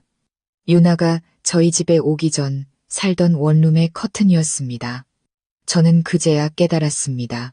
유나는 저희 집에 얹혀 살기 전부터 모든 것을 준비해 왔던 것입니다. 저는 사진을 꽉 쥐고 이를 악물며 말했습니다. 이 여자는 처음부터 각본을 다 짜놓고 우리가 그 덫에 걸리기만 기다렸던 거예요. 민주는 눈물을 글썽이며 저를 보았습니다. 그는 더 이상 할 말이 없었습니다. 당신이 원하는 대로 할게. 저는 일어서며 강철처럼 차갑게 말했습니다. 아니요. 이번에는 내가 뭘 하고 싶은지가 아니에요. 이번에는 내가 끝까지 갈 거예요. 저는 도움을 줄 사람을 찾기 시작했습니다. 데이터 분석 기술자로 일하는 옛 친구 남규가 영상과 사진의 출처를 확인해 주기로 했습니다. 이틀 후 그에게서 결과가 왔습니다. 영상은 세 군데에서 편집되었고 음성과 입모양이 맞지 않았습니다. 유나가 두 개의 다른 영상을 교묘하게 이어 붙였을 가능성이 컸습니다. 임신 테스트기 사진 역시 빛의 반사각도가 맞지 않아 합성임이 증명되었습니다. 저는 거의 울음을 터뜨릴 뻔했습니다. 마침내 진실이 드러날 길이 열린 것입니다. 저는 결과를 민준에게 보여주었습니다. 그는 제 손을 꽉 잡으며 눈물을 글썽였습니다. 내가 평생 당신에게 빚졌어, 서윤아. 저는 아무 말 없이 그를 바라보았습니다. 마음속에는 여전히 의문이 남았습니다. 만약 이 증거가 없었다면 그는 내 편에 섰을까? 아니면 여전히 그녀를 감쌌을까? 그날 저녁 저는 제 개인 SNS에 모든 진실을 공개하는 글을 올렸습니다. 유나가 영상을 조작하고 편집했다는 증거와 함께 말이죠. 그 글은 이전 영상보다 더 빠르게 퍼져나갔습니다. 여론은 저를 동정하고 유나를 비난하기 시작했습니다. 하지만 저는 유나가 쉽게 포기할 사람이 아니라는 것을 알았습니다. 그리고 정말로 불과 1시간 후 그 익명의 계정은 차가운 메시지를 하나 더 올렸습니다. 아직 아무도 모든 진실을 알지 못해요. 아이는 진짜예요. 제가 돌아갈 날을 기다리세요. 그 아래에는 초음파 사진이 첨부되어 있었습니다. 환자 이름은 가려져 있었지만 날짜는 바로 어제였습니다. 저는 그 자리에 얼어붙었고 식은땀이 온몸에서 솟구쳤습니다. 민준 역시 얼굴이 하얗게 질렸습니다. 저 여자는 아직 멈추지 않았어. 그가 힘없이 말했습니다. 저는 화면을 똑바로 쳐다보며 주먹을 꽉 쥐었습니다. 제 목소리는 떨렸지만 결의에 차 있었습니다. 아니요, 이번에는 유나가 우리 운명을 결정하게 놔두지 않을 거예요. 모든 사람 앞에서라도 저의 죄를 끝까지 밝혀낼 거예요. 밖에서는 천둥이 울리고 비가 쏟아졌습니다. 저는 진짜 전쟁이 이제 막 시작되었음을 알았습니다. 그 비 내리던 밤 이후 저는 모든 것이 단순한 증오를 넘어섰다는 것을 알았습니다. 유나는 저와 민준을 갈라놓는 것을 넘어 그의 인생을 파멸시키려 하고 있었습니다. 그리고 저는 무슨 수를 써서라도 그 이유를 알아내야 했습니다. 이른 아침, 저는 탐정사무소를 운영하는 임 실장을 찾아갔습니다. 예전 학교에서 있었던 사건 때 도움을 받은 적이 있었죠. 저는 유나가 집에 온 날부터 영상이 퍼지기까지의 모든 일을 설명했습니다. 임 실장은 조용히 듣고 있다가 말했습니다. 준비를 아주 철저하게 했군요. 이건 단순한 질투가 아닙니다. 배후에 누군가 있을 가능성이 큽니다.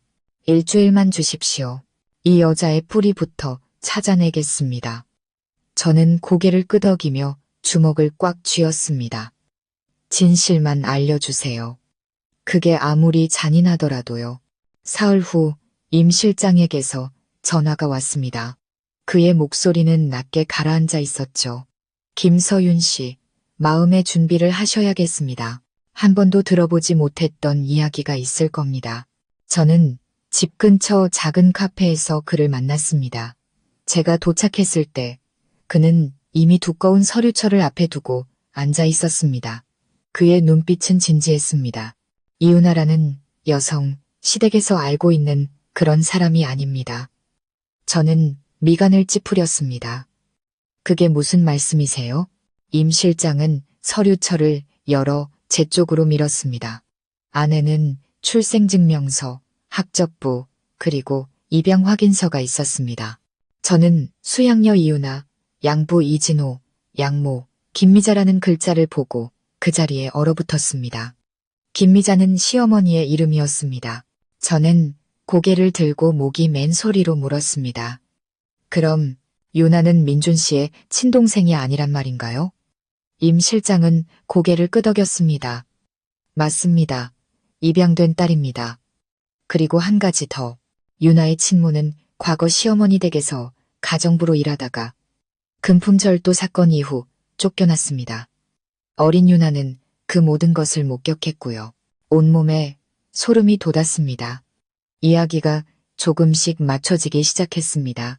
유나가 돌아온 것은 단순히 민준 때문이 아니라 모욕당한 어머니에 대한 오랜 원한, 그리고 억압받았던 어린 시절에 대한 복수심 때문이었습니다. 임 실장은 말을 이었습니다. 입양 후 유나는 공부를 아주 잘했지만 18살 때 심리치료를 받은 기록이 있습니다. 병명은 집착성 소유욕 그리고 경계선 인격장애입니다. 저는 온몸에 힘이 빠져나가는 것을 느꼈습니다. 집착성 소유욕, 인격장애, 네. 극단적인 행동을 보이기 쉽고 사랑이 순식간에 증오로 바뀔 수 있습니다. 특히 거절당했을 경우 자신이 사랑했던 대상을 어떤 방법으로든 파괴하려는 경향이 있습니다. 임 실장은 걱정스러운 눈으로 천천히 말했습니다. 저는 차가워진 손으로 서류철을 덮었습니다. 모든 조각이 끔찍한 그림으로 맞춰졌습니다. 유나는 연약한 시누이인 척 돌아와 민준을 함정에 빠뜨려 이 집안에 버림받았던 친모에 복수를 하려 했던 것입니다.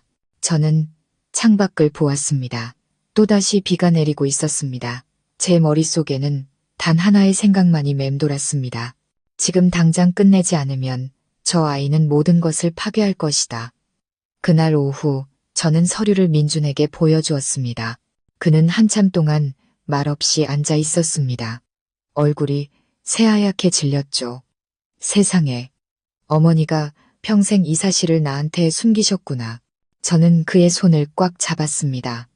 이제 아시겠어요? 걔는 그냥 질투하는 게 아니에요. 복수하는 거예요. 우리가 계속 침묵하면 걔는 멈추지 않을 거예요. 민주는 고개를 숙이고 떨리는 목소리로 말했습니다. 어머니랑 얘기해야겠어. 저는 고개를 끄덕였습니다. 그날 밤 저희 세 사람은 거실에 앉았습니다.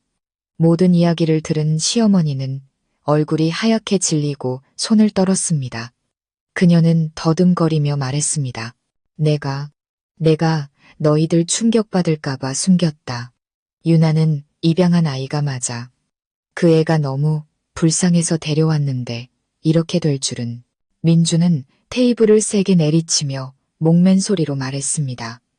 걔가 정신적으로 문제가 있다는 걸 아셨으면서 어떻게 저랑 같이 살게 하실 수 있어요? 시어머니는 울음을 터뜨렸습니다. 난 걔가 다 나은 줄 알았지. 이렇게 될 줄 누가 알았겠니? 저는 그 모습을 보며 사랑, 분노, 두려움이 뒤섞인 복잡한 감정에 휩싸였습니다. 그때 전화벨이 울렸습니다. 민주는 발신자를 확인하고 얼굴이 굳었습니다. 유나였습니다. 그가 망설이자 저는 고개를 끄덕였습니다. 그가 스피커폰을 켰고 유나의 부드러우면서도 비웃음 가득한 목소리가 들려왔습니다. 오빠, 언제까지 나한테서 도망칠 거야? 아, 이제는 가짜 오빠라고 불러야 하나? 민주는 이를 갈았습니다. 유나야, 원하는 게 뭐야? 유나가 가볍게 웃었습니다. 그냥 오빠랑 형수님이 조금 느껴봤으면 해서. 온 세상에 버림받는 기분이 어떤 건지. 우리 엄마가 예전에 그랬던 것처럼 모든 걸 숨길 수 있을 것 같았어. 아니, 나한테는 아직 마지막 카드가 남아있어. 제가 끼어들었습니다. 목소리는 단호했죠. 유나야, 내 말 잘 들어. 내게 아직 양심이 조금이라도 남아있다면 스스로를 파괴하기 전에 멈춰. 그녀는 잠시 말이 없다가 차갑게 웃었습니다. 양심. 그건 당신 시어머니가 우리 엄마한테서 뺏어갔잖아. 이제 와서 그런 말 하지 마. 3일 뒤 저녁 7시 정각에 마지막 영상을 올릴 거야. 이번에는 아무도 민준 오빠를 구해줄 수 없을걸. 전화가 끊기고 방 안은 침묵에 잠겼습니다. 밖에서는 빗소리가 채찍질처럼 들려왔습니다. 민주는 테이블에 엎드려 두 손으로 머리를 감쌌습니다. 저애 정말 미쳤어. 제가 그의 어깨를 잡고 또박또박 말했습니다. 아니요, 계산된 행동이에요. 3일 뒤라고 말한 건 우리를 두렵게 만들고 기다리게 하려는 속셈이에요. 하지만 이번에는 유나가 조종하게 놔두지 않을 거예요. 민준이 혼란스러운 눈으로 고개를 들었습니다. 어떻게 하려고? 저는 그를 똑바로 쳐다보며 단호하게 말했습니다. 제가 이 일을 끝낼 거예요. 확실하게. 탐정님 통해서 걔가 숨어있는 주소는 알아냈어요. 오늘 밤 거기로 갈 거예요. 민준이 경악했습니다. 안 돼. 위험해. 저는 얼음처럼 차가운 평정심으로 그를 보았습니다. 저 애가 어둠 속에서 우리를 조종하게 놔두는 것보다 더 위험한 게 있을까요? 걱정 마세요. 싸우러 가는 게 아니에요. 우리가 더 이상 두려워하지 않는다는 걸 보여주러 가는 거예요. 시어머니가 눈물을 글썽이며 제 손을 잡았습니다. 얘야, 제발 혼자 가지 마라. 저는 부드럽게 웃으며 말했습니다. 혼자 가지 않아요. 어머니, 제가 가장 두려워하는 것, 바로 진실을 가지고 갈 거니까요. 그날 밤, 저는 탐정임 실장이 알려준 외곽의 한 원룸으로 차를 몰았습니다.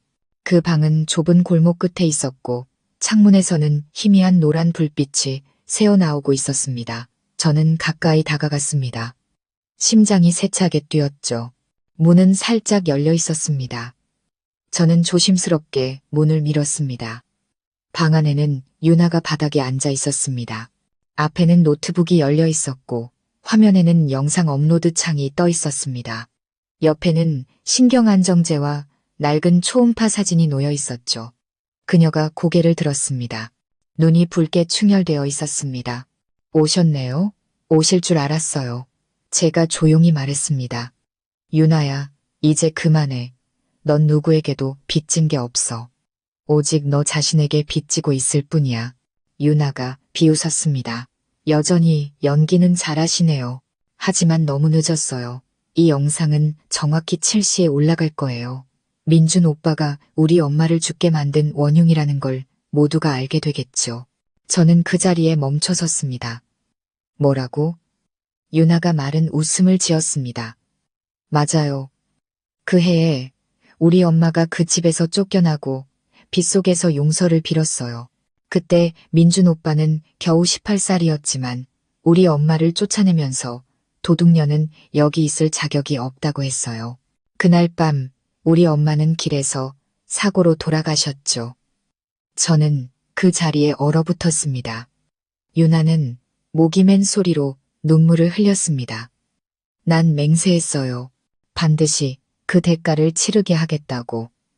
저는 떨리는 걸음으로 다가가 작게 말했습니다. 유나야, 네가 틀렸어. 민준 씨는 그때 어렸고 어른들의 사정을 다 알지 못했어. 네, 어머니의 죽음은 사고였어. 누구도 원하지 않았다고. 유나는 넋이 나간 눈으로 고개를 저었습니다. 안 믿어, 안 믿어. 저는 가방에서 서류철을 꺼내 그녀 앞에 던졌습니다. 이건 그해 경찰 조사 기록이야. 내 어머니는 옛날 집에서 OKM이나 떨어진 곳에서 트럭에 치였어. 누구와도 관련 없는 사고였다고. 똑똑히 읽어봐. 유나는 얼어붙은 채 떨리는 손으로 서류를 한 장씩 넘겼습니다. 눈물이 뚝뚝 떨어졌죠.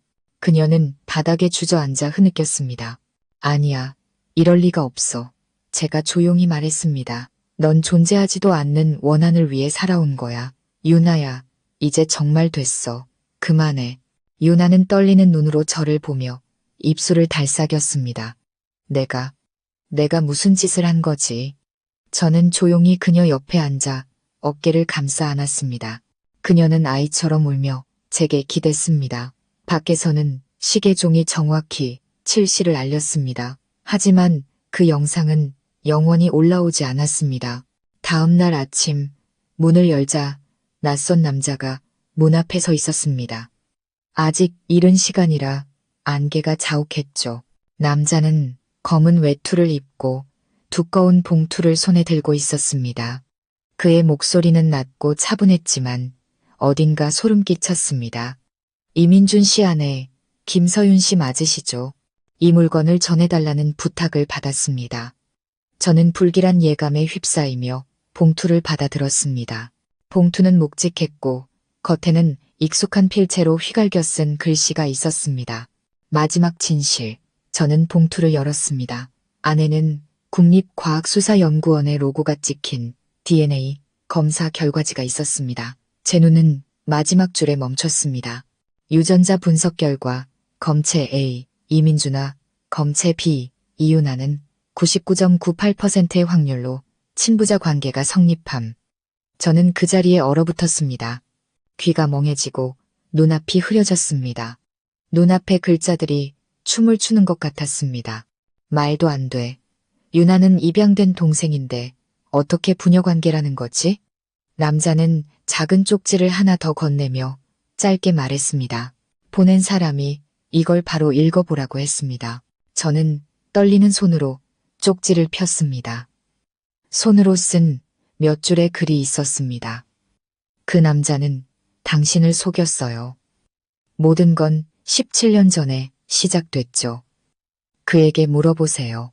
당신이 그동안 누구와 함께 살았는지 알게 될 테니까.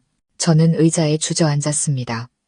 심장이 미친 듯이 뛰었고 머릿속에는 민준, 유나, 시어머니의 얼굴이 뒤엉켜 폭풍처럼 휘몰아쳤습니다. 저는 결과지를 들고 집 안으로 뛰어들어가 소리쳤습니다. 민준 씨, 당장 나와요. 민준이 침실에서 달려나왔습니다. 영문을 모르는 그의 얼굴 앞에 저는 결과지를 던졌습니다. 이거 읽어봐요. 이게 대체 뭐예요? 그가 결과지를 집어들고 훑어보더니 얼굴이 새하얗게 질렸습니다. 그의 손이 떨렸고 목소리가 잠겼습니다. 세상에 누가 이런 걸 당신한테. 제가 눈물을 흘리며 소리쳤습니다. 누가 보냈는지가 중요해요. 대답해요. 이거 진짜예요? 가짜예요? 그는 의자에 털썩 주저앉아 결과지를 멍하니 바라보았습니다. 잠시 후 그는 깊은 한숨을 내쉬며 나락에서 끌어올린 듯한 목소리로 말했습니다. 유나가 이 지경까지 할 줄은 몰랐어. 저는 충격받았습니다. 알고 있었다는 말이에요? 말해봐요. 유나가 정말 당신 딸이에요. 민주는 혼란스러운 눈으로 저를 보았습니다. 아니야.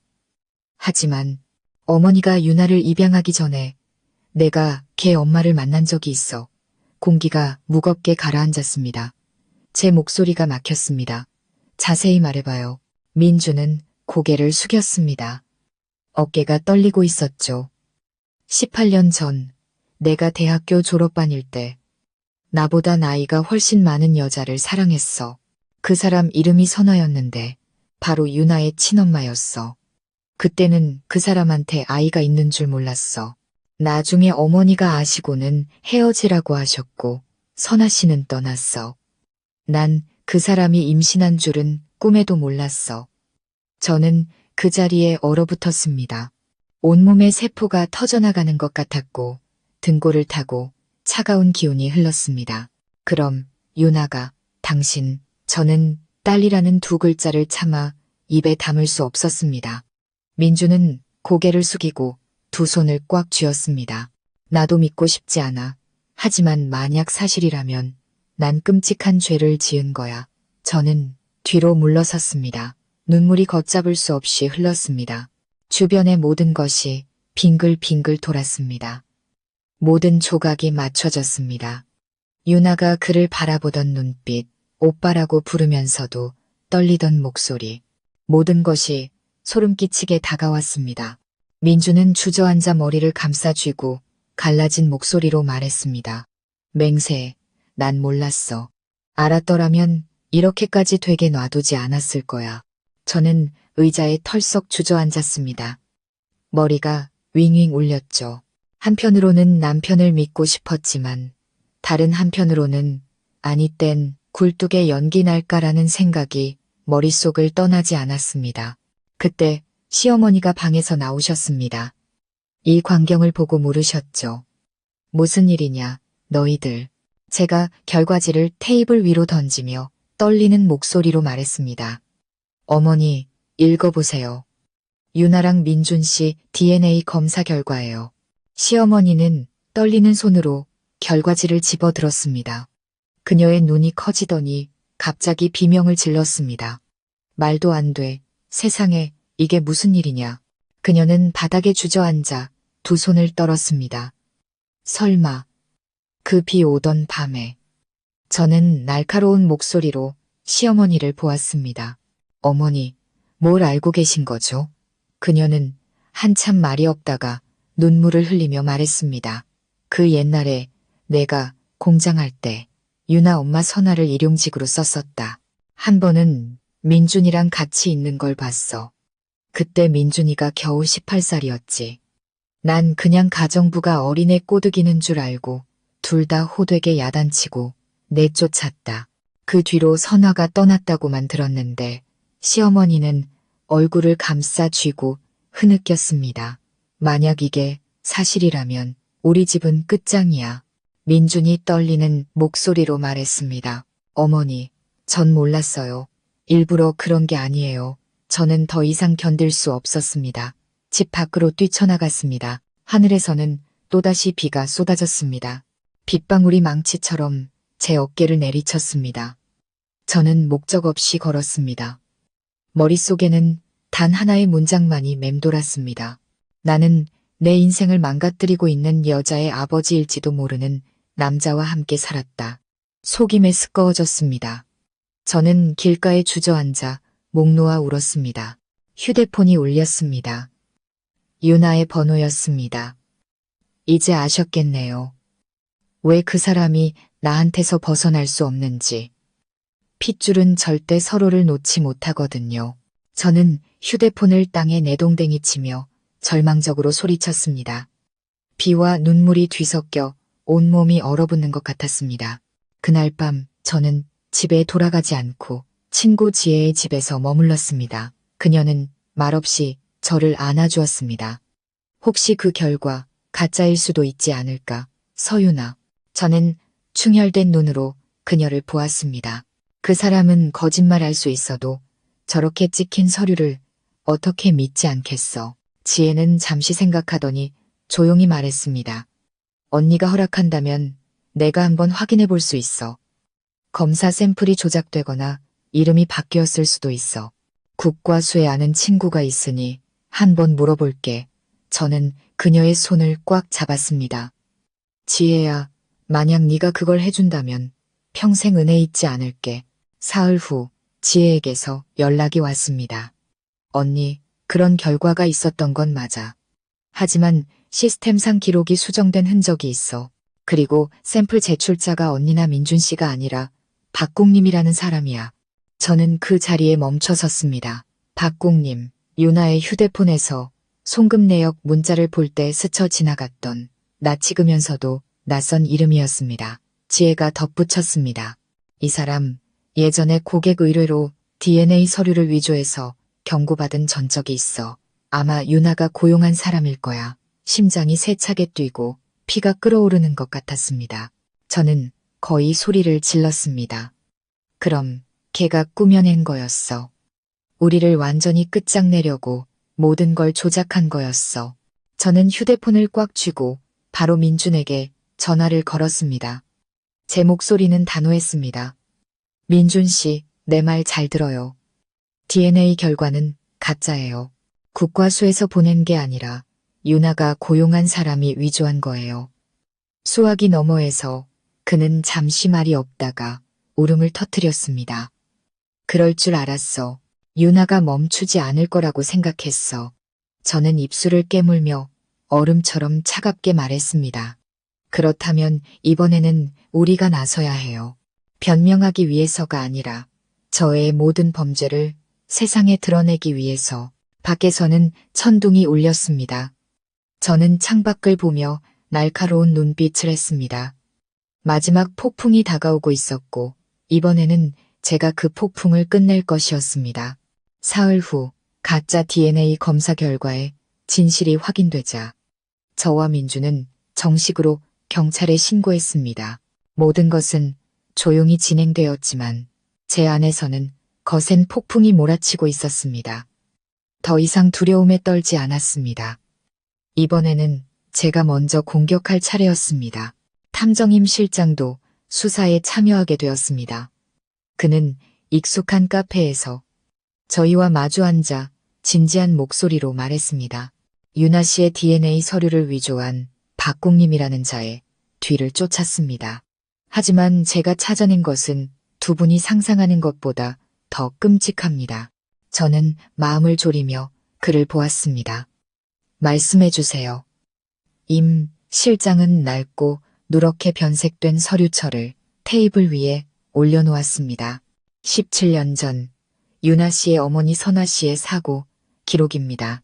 보고서에는 트럭에 치인 것으로 되어 있습니다. 하지만 현장 사진을 확대해 보니 간과된 디테일이 있었습니다. 핏자국이 균일하지 않고 마치 다른 곳에서 끌려온 것처럼 보였습니다. 저는 그 자리에 얼어붙었습니다. 그럼 그 자리에서 돌아가신 게 아니란 말씀인가요? 임 실장은 고개를 끄덕였습니다. 맞습니다. 그리고 여기 목격자 진술서에 따르면 사고 직전 젊은 남자가 오토바이로 선아 씨를 태우고 가는 것을 봤다고 합니다.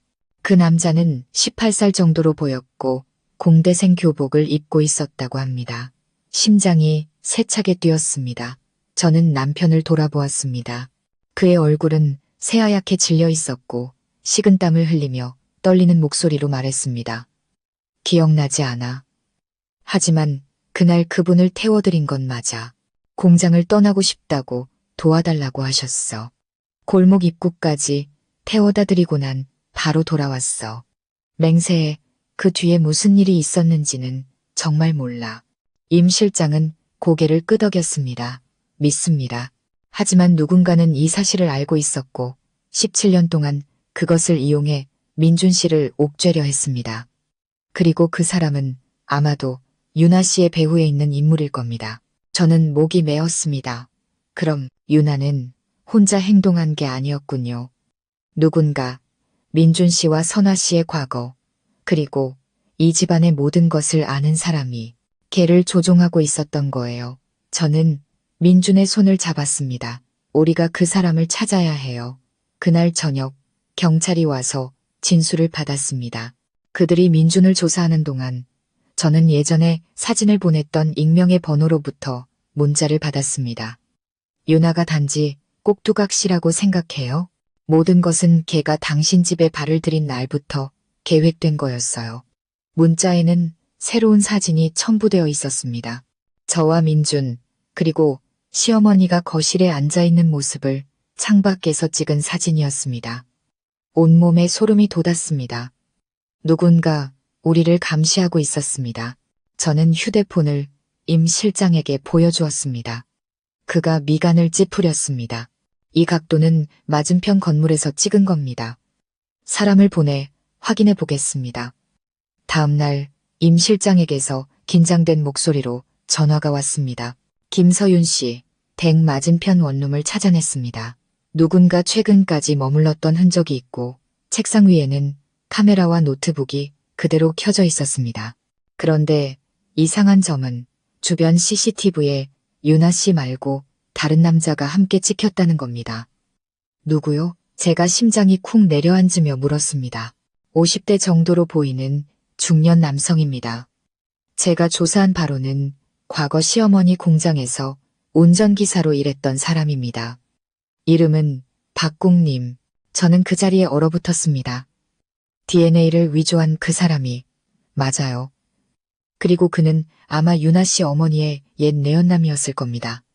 저는 그가 유나 씨에게 거짓말을 해서 시댁의 어머니를 죽게 만들었다고 믿게 했을 거라고 추측합니다. 저는 말없이 앉아 손이 하얗게 될 때까지 주먹을 쥐었습니다. 모든 것이 명확해졌습니다. 유나는 원한을 품은 자의 손에 노란한 채스말에 불과했습니다. 그는 공금 횡령으로 시어머니에게 해고당한 옛 원한을 갚기 위해 유나를 이용한 것이었습니다. 그날 저녁 경찰은 숲 가장자리의 폐모텔에서 유나의 휴대폰 신호가 잡혔다고 알려왔습니다. 그들은 그날 밤 바로 출동하기로 결정했습니다. 저는 함께 가게 해달라고 간청했습니다. 민주는 반대했지만 저는 단호했습니다. 이건 제 싸움이에요. 제가 끝내야 해요. 경찰차 행렬은 자정 무렵에 목적지에 도착했습니다. 폐모텔은 고무나무 숲 한가운데에 외롭게 서 있었습니다. 희미한 노란 불빛이 깜빡였고 이슬비가 내리기 시작했습니다. 경찰은 팀을 나누어 건물을 포위했습니다. 저와 민주는 임 실장과 함께 뒷문으로 진입했습니다. 삐걱거리는 문이 열리자 퀴퀴한 곰팡이 냄새가 코를 찔렀습니다. 안은 칠흑같이 어두웠고 손전등 불빛만이 흔들렸습니다. 방 한가운데 유나는 책상에 엎드려 있었습니다. 머리카락은 축 늘어져 있었고 얼굴은 헬쑥했습니다. 그 옆에는 수염이 덥수룩한 늙은 남자 박국님이 있었습니다. 그는 휴대폰을 들고 무언가를 전송하려 하고 있었습니다. 임 실장이 소리쳤습니다. 휴대폰 내려놔. 그는 놀라 돌아섰습니다. 눈에 흉포한 기운이 서렸죠. 생각보다 빨리 왔군. 경찰이 들이닥쳐 그를 제압했습니다. 유나는 공황 상태에 빠져 발버둥 쳤습니다. 안 돼요. 이 아저씨 잡지 마세요. 저를 아껴준 유일한 분이란 말이에요. 제가 다가가 유나를 똑바로 쳐다보았습니다. 제 목소리는 조용했지만 칼날처럼 날카로웠습니다. 널 아껴주는 사람이 널 자기 자신의 원수로 만들었어? 유나가 절규했습니다. 거짓말, 우리 엄마를 죽게 한 건 당신 시어머니야. 박국님이 마른 웃음을 지었습니다. 그래, 그 집안 사람들은 당해도 싸. 예전에 내 엄마를 내쫓아서 비참하게 죽게 만들었지. 난 단지 내 엄마를 대신해서 정의를 되찾아주려 한 것뿐이야. 저는 그를 똑바로 쳐다보며 단호하게 말했습니다. 거짓말 마세요. 공식적인 경찰 기록이 있어요. 유나 어머니는 우발적인 사고로 돌아가셨어요. 당신이 유나를 이용해 복수하려고 거짓말한 거잖아요. 임 실장이 다가와 증거를 내밀었습니다. 원룸 주인의 녹취록이 있습니다. 박국림 씨가 유나 씨에게 민준을 내 엄마처럼 고통스럽게 만들라고 여러 번 종용했다는 증언입니다. 유나는 그 자리에 얼어붙었습니다. 그녀는 그 남자를 보며 눈물을 글썽였습니다. 아저씨, 나한테 거짓말한 거예요? 박국림은 잠시 말이 없다가 뒤틀린 미소를 지었습니다. 얘야, 내 엄마는 그들 때문에 죽었어. 난 단지 내가 복수하길 바랐을 뿐이야. 유나가 무너지는 목소리로 소리쳤습니다. 아니야, 아저씨가 날 괴물로 만들었어. 그녀는 주저앉아 머리를 감싸쥐고 흐느꼈습니다. 경찰이 그를 끌고 갔습니다. 밖으로 나가기 전 그는 민준을 돌아보며 차가운 눈빛으로 말했습니다. 운이 좋은 줄 알아. 하지만 내 업보는 아직 끝나지 않았어. 저는 민준의 손을 잡았습니다. 두 사람은 흙바닥에 주저앉아 넋이 나간 채 창문으로 들이치는 빗물에 눈물을 씻어내는 유나를 말없이 바라보았습니다. 제가 조용히 다가가 그녀의 어깨에 손을 얹었습니다. 유나야, 모든 게 끝났어. 다른 사람의 증오 때문에 내 안에 남은 인간성마저 잃지 마. 유나가 충혈된 눈으로 고개를 들어 속삭였습니다. 제가 잘못했어요. 이제 저한테는 아무것도 남지 않았어요. 제가 조용히 대답했습니다. 아니야, 유나야. 네가 마주할 용기만 있다면 다시 시작할 기회는 아직 남아있어. 유나는 아이처럼 울음을 터뜨리며 제 어깨에 기대어 떨었습니다. 다음 날 아침 하늘이 맑게 개었고 경찰은 사건을 종결했습니다. 박국림이 모든 조작과 음모의 배후로 밝혀졌습니다. 유나는 심리치료센터로 이송되었고 민주는 혐의를 벗었습니다. 경찰서를 나서며 민주는 제 손을 꽉 잡았습니다. 그의 목소리는 쉬어 있었습니다. 고마워. 당신이 아니었으면 난 돌아올 길이 없었을 거야. 저는 눈물 섞인 미소로 그를 보았습니다. 아직 끝난 게 아니에요. 민준 씨, 폐허 위에서 다시 시작하는 것뿐이죠. 그래도 진실 속에서 밖에서는 해가 떠오르며 구름 사이로 희미한 빗줄기를 내뿜고 있었습니다. 몇 달간의 어둠 끝에 처음으로 저는 마음이 평온해지는 것을 느꼈습니다. 하지만 제 마음 깊은 곳에서는 이 진실 뒤에 아직 맞춰지지 않은 마지막 조각이 남아있다는 것을 알고 있었습니다. 박국림이 체포된 후 2주가 흘렀고 저희 집은 마침내 평온을 되찾았습니다. 아침마다 현관 밖에서 지저귀는 새소리, 민준이 커피를 내리는 소리, 바람에 커튼이 부드럽게 흔들리는 소리, 폭풍 속에서 잃어버렸던 그 평범한 소리들이 돌아왔습니다. 하지만 인생은 결코 한 사람을 오랫동안 평온하게 내버려 두지 않는 모양입니다. 그날 아침 제가 출근하려고 문을 나섰을 때 우편 배달부가 낡은 노란색 봉투를 건넸습니다. 발신인 주소는 없었고 봉투 모서리에는 말라붙은 핏자국이 있었습니다. 겉면에는 삐뚤빼뚤한 손글씨로 이렇게 적혀 있었습니다. 진실을 마주할 만큼 아직 정신이 온전한 유일한 사람, 김서윤 씨에게 심장이 불규칙하게 뛰기 시작했습니다. 봉투를 열자 안에는 세월의 흔적으로 누렇게 변색된 낡은 사진 한 장이 있었습니다. 사진 속에는 젊은 여인, 바로 유나의 어머니 선화 씨가 민준과 쌍둥이처럼 닮은 남자 옆에 서 있었습니다. 저는 그 자리에 얼어붙었습니다. 사진 배경에는 영화기계라는 낡은 간판이 보였습니다. 1987년에 찍힌 사진이었습니다. 사진 뒷면에는 보라색 잉크로 휘갈겨 쓴 글씨가 있었습니다. 그 남자는 당신 시어머니의 아들이 아니에요. 당신 남편에게 물어보세요. 그가 누구인지. 저는 손을 떨며 그 자리에 굳어버렸습니다. 옛 기억들이 홍수처럼 밀려왔습니다. 과거 이야기를 할 때마다 시선을 피하던 시어머니, 선화 씨의 이름만 들어도 경악하던 민준의 모습. 또 다른 비밀이 밝혀지기를 기다리고 있다는 것을 직감했습니다. 저녁에 저는 사진을 테이블 위에 올려놓았습니다. 민준이 샤워를 마치고 나와 조용히 앉아있는 저를 보고 물었습니다. 무슨 일이야? 저는 사진을 그의 앞으로 밀며 얼음처럼 차가운 목소리로 말했습니다. 이거 봐요. 그가 고개를 숙였습니다. 사진을 본 순간 그의 온몸이 굳어지고 얼굴이 새하얗게 질렸습니다. 손에 들고 있던 물컵이 바닥에 떨어져 산산조각 났습니다. 이 사진을 어떻게? 그가 더듬거렸습니다. 저는 똑바로 쳐다보았습니다. 말해봐요. 사진 속 남자는 누구예요? 그는 침묵했습니다. 무거운 정적이 방 안을 짓눌렀습니다. 마침내 민준이 깊은 한숨을 내쉬며 쉰 목소리로 말했습니다. 네, 친아버지야. 저는 충격받았습니다. 친아버지요? 하지만 당신 아버지는 어릴 때 돌아가셨다고. 민준이 씁쓸하게 웃었습니다. 돌아가신 분은 내 친아버지가 아니야. 어머니가 모든 걸 숨기셨어. 사진 속 남자는 선화 씨의 옛 연인이었고 유나의 친아버지이기도 해. 하지만 그 사람은 우리 어머니를 임신하게 만든 사람이기도 해. 그러니까 나와 유나는 아버지가 같은 사람이야. 저는 아찔했습니다. 머리가 윙윙 울리고 온몸이 마비되는 것 같았습니다.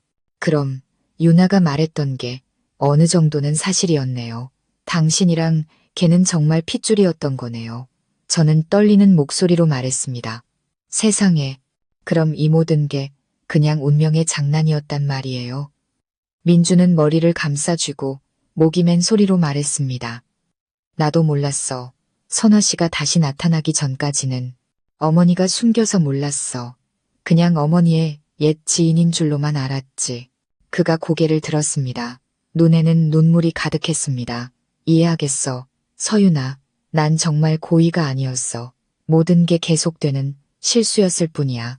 저는 한 걸음 뒤로 물러섰습니다. 심장이 아프게 뛰었습니다. 하지만 여보, 만약 이 사실이 알려지면 유나는 무너져 버릴 거예요. 걔는 이미 너무 많은 고통을 겪었어요. 민주는 절망에 찬 목소리로 고개를 숙였습니다. 알아.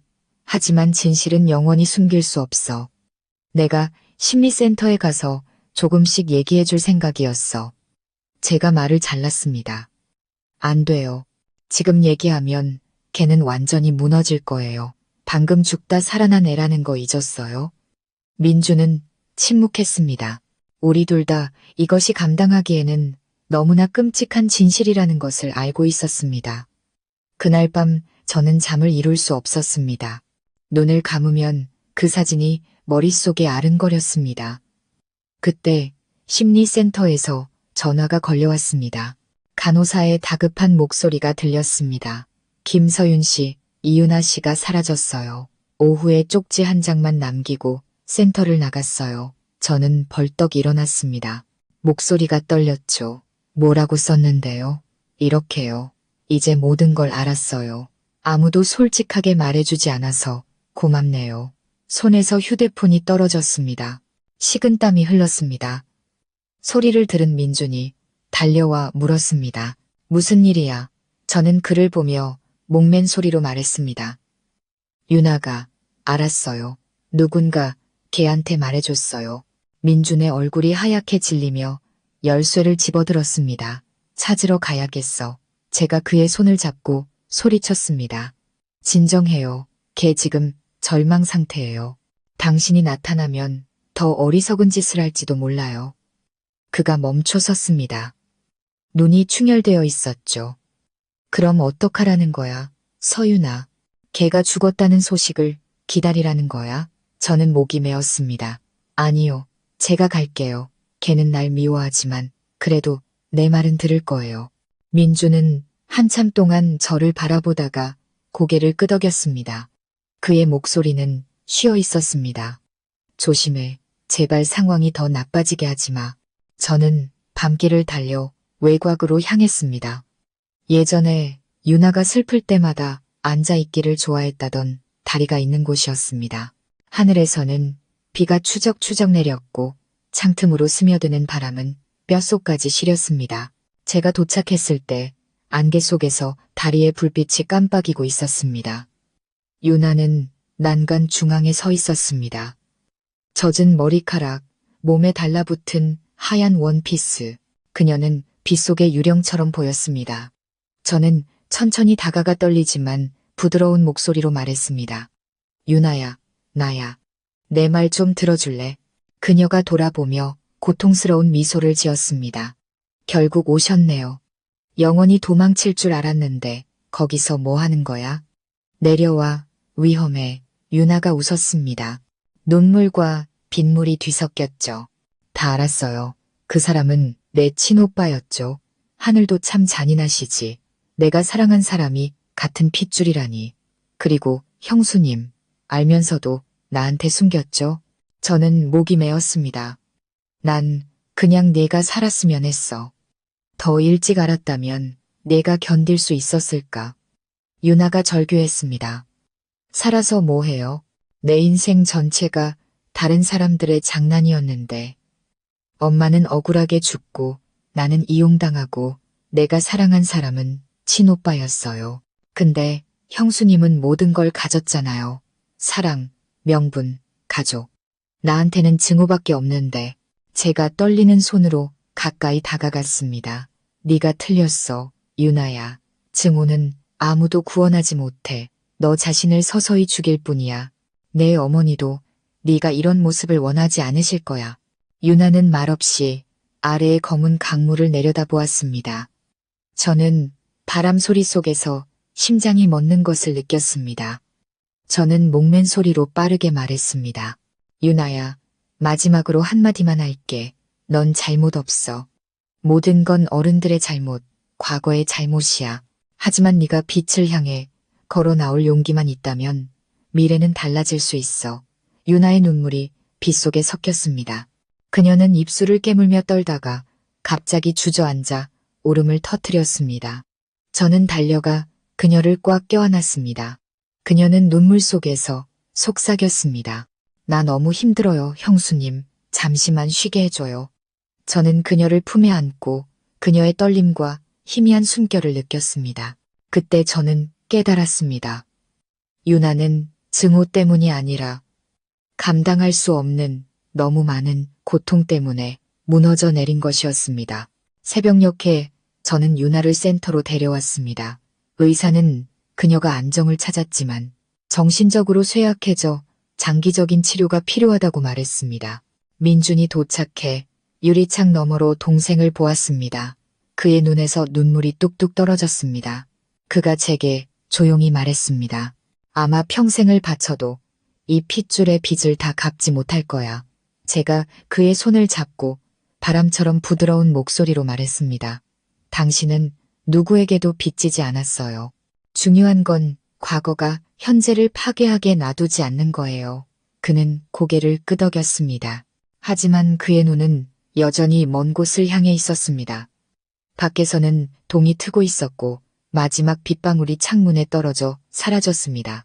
저는 모든 것이 아직 끝나지 않았다는 것을 알았지만 적어도 어둠은 걷히기 시작했습니다. 그 운명의 다리 위에서 비가 내리던 밤으로부터 3개월이 지났습니다.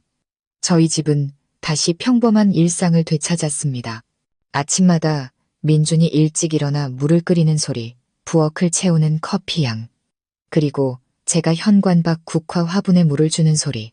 평화가 돌아온 것 같았지만 제 마음 깊은 곳에는 여전히 유나를 위한 무거운 자리가 남아 있었습니다. 그 사건 이후 유나는 강원도에 있는 장기심리치료센터로 옮겨졌습니다. 처음에는 침묵만 지키거나 소리치며 울고 심지어 단식까지 했습니다. 하지만 의사 선생님이 보내주시는 편지를 통해 그녀가 조금씩 말을 하고 그림을 그리고 희미하게나마 웃기 시작했다는 것을 알게 되었습니다. 가장 최근 편지에는 유나 씨가 많이 안정되었고 자신의 잘못을 인정하고 용서하는 법을 배우고 있다고 적혀 있었습니다. 그날 오후 저와 민주는 함께 그녀를 찾아갔습니다. 산을 오르는 길은 구불구불했고 바람은 상쾌한 소나무 향기를 실어왔습니다. 유나는 정원에서 하얀 스웨터를 입고 머리를 가볍게 늘어뜨린 채 앉아 있었습니다. 우리를 보자 그녀는 일어섰습니다. 그 눈에는 더 이상 증오가 아닌 낯선 평온함이 깃들어 있었습니다. 오빠, 형수님, 오셨네요. 유나가 조용히 말했습니다. 목소리는 숨결처럼 가볍고 차분했습니다. 제가 다가가 그녀의 손을 잡았습니다. 보고 싶었어. 좀 괜찮아. 유나가 웃었습니다. 보기 드문 온화한 미소였죠. 네, 괜찮아요. 지난 몇 달 동안 정말 많은 생각을 했어요. 돌아보니 저는 그동안 그저 미워하기 위해 살았더라고요. 누굴 미워하는지도 모른 채 민주는 말없이 동생을 바라보았습니다. 그는 많이 야위었고 눈에는 여전히 죄책감이 어려 있었습니다. 그가 조용히 말했습니다. 미안하다, 유나야. 네가 겪은 모든 일에 내 탓도 있어. 만약 내가 예전에 침묵하지 않고 피하지 않았더라면 모든 게 달랐을 텐데. 유나가 눈물을 글썽이며 고개를 저었습니다. 아니에요. 오빠, 사과하지 마세요. 이제 저도 알아요. 모든 건 제가 너무 약해서 다른 사람에게 휘둘리고 증오심에 이성을 잃었기 때문이에요. 그저 오빠랑 형수님이 저를 용서해 주셔서 제가 다시 시작할 용기를 얻었으면 좋겠어요. 제가 그녀의 손을 꽉 잡았습니다. 사과할 필요 없어, 유나야. 중요한 건 네가 아직 살아있고 네가 잘못했다는 걸 안다는 거야. 사람은 누구나 실수하잖아. 이제 다른 사람의 잘못 때문에 내 인생을 허비하지 말고 너 자신을 위해 살아. 유나는 눈물을 글썽이며 고개를 끄덕였습니다. 그리고 주머니에서 곱게 접은 편지를 꺼내 제게 건넸습니다. 이건 오빠랑 형수님께 남기는 편지예요. 직접 마지막 인사를 하고 싶었지만 혹시 무슨 일이 생기면 제 마음이라도 알아주셨으면 해서요. 저는 그 자리에서 편지를 열었습니다. 유나의 글씨는 부드럽게 떨렸지만 한자 한자에 깊은 깨달음이 묻어 있었습니다. 민준 오빠, 서윤 형수님, 이제야 알겠어요. 때로는 고통이 벌을 주기 위해서가 아니라 우리 자신을 돌아보게 하려고 온다는 것을요. 저는 온 세상이 저를 배신했다고 생각했는데 사실은 제 자신의 양심을 배신한 건 저였어요. 제가 그렇게 끔찍한 짓을 했는데도 저를 버리지 않아 주셔서 감사해요. 가능하다면 저는 이미 죽은 사람이라고 생각해 주세요. 과거의 유나는 증오와 함께 묻혔으니까요. 저는 멀리 떠나 아무도 제 과거를 모르는 곳에서 다시 시작하고 싶어요. 만약 언젠가 산골에서 고아들을 가르치는 유나라는 여자에 대한 소식을 듣게 된다면 부디 웃어주세요. 그건 저이지만 더 이상 아프지 않은 다른 삶의 저일 테니까요.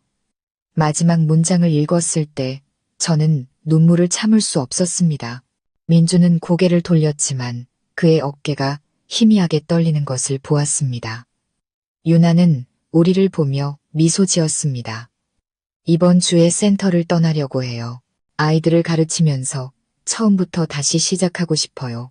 더 이상 명분은 필요 없어요. 그저 마음의 평화가 필요할 뿐이에요. 제가 그녀를 꽉 껴안았습니다. 눈물이 그녀의 어깨를 적셨습니다. 가, 유나야. 넌 충분히 힘들었어. 더는 뒤돌아보지 마. 민준도 다가와 동생의 어깨에 조용히 손을 얹었습니다. 어디에 있든 네가 평화를 찾기를 바랄게. 난 여전히 내 오빠야. 유나는 마지막으로 고개를 끄덕이며 웃었습니다. 그 미소는 이상할 정도로 맑고 투명했습니다. 몇 달 후 저희는 발신이 넘는 소포를 받았습니다. 겉에는 단 2줄의 글씨만 있었습니다. 저는 괜찮아요.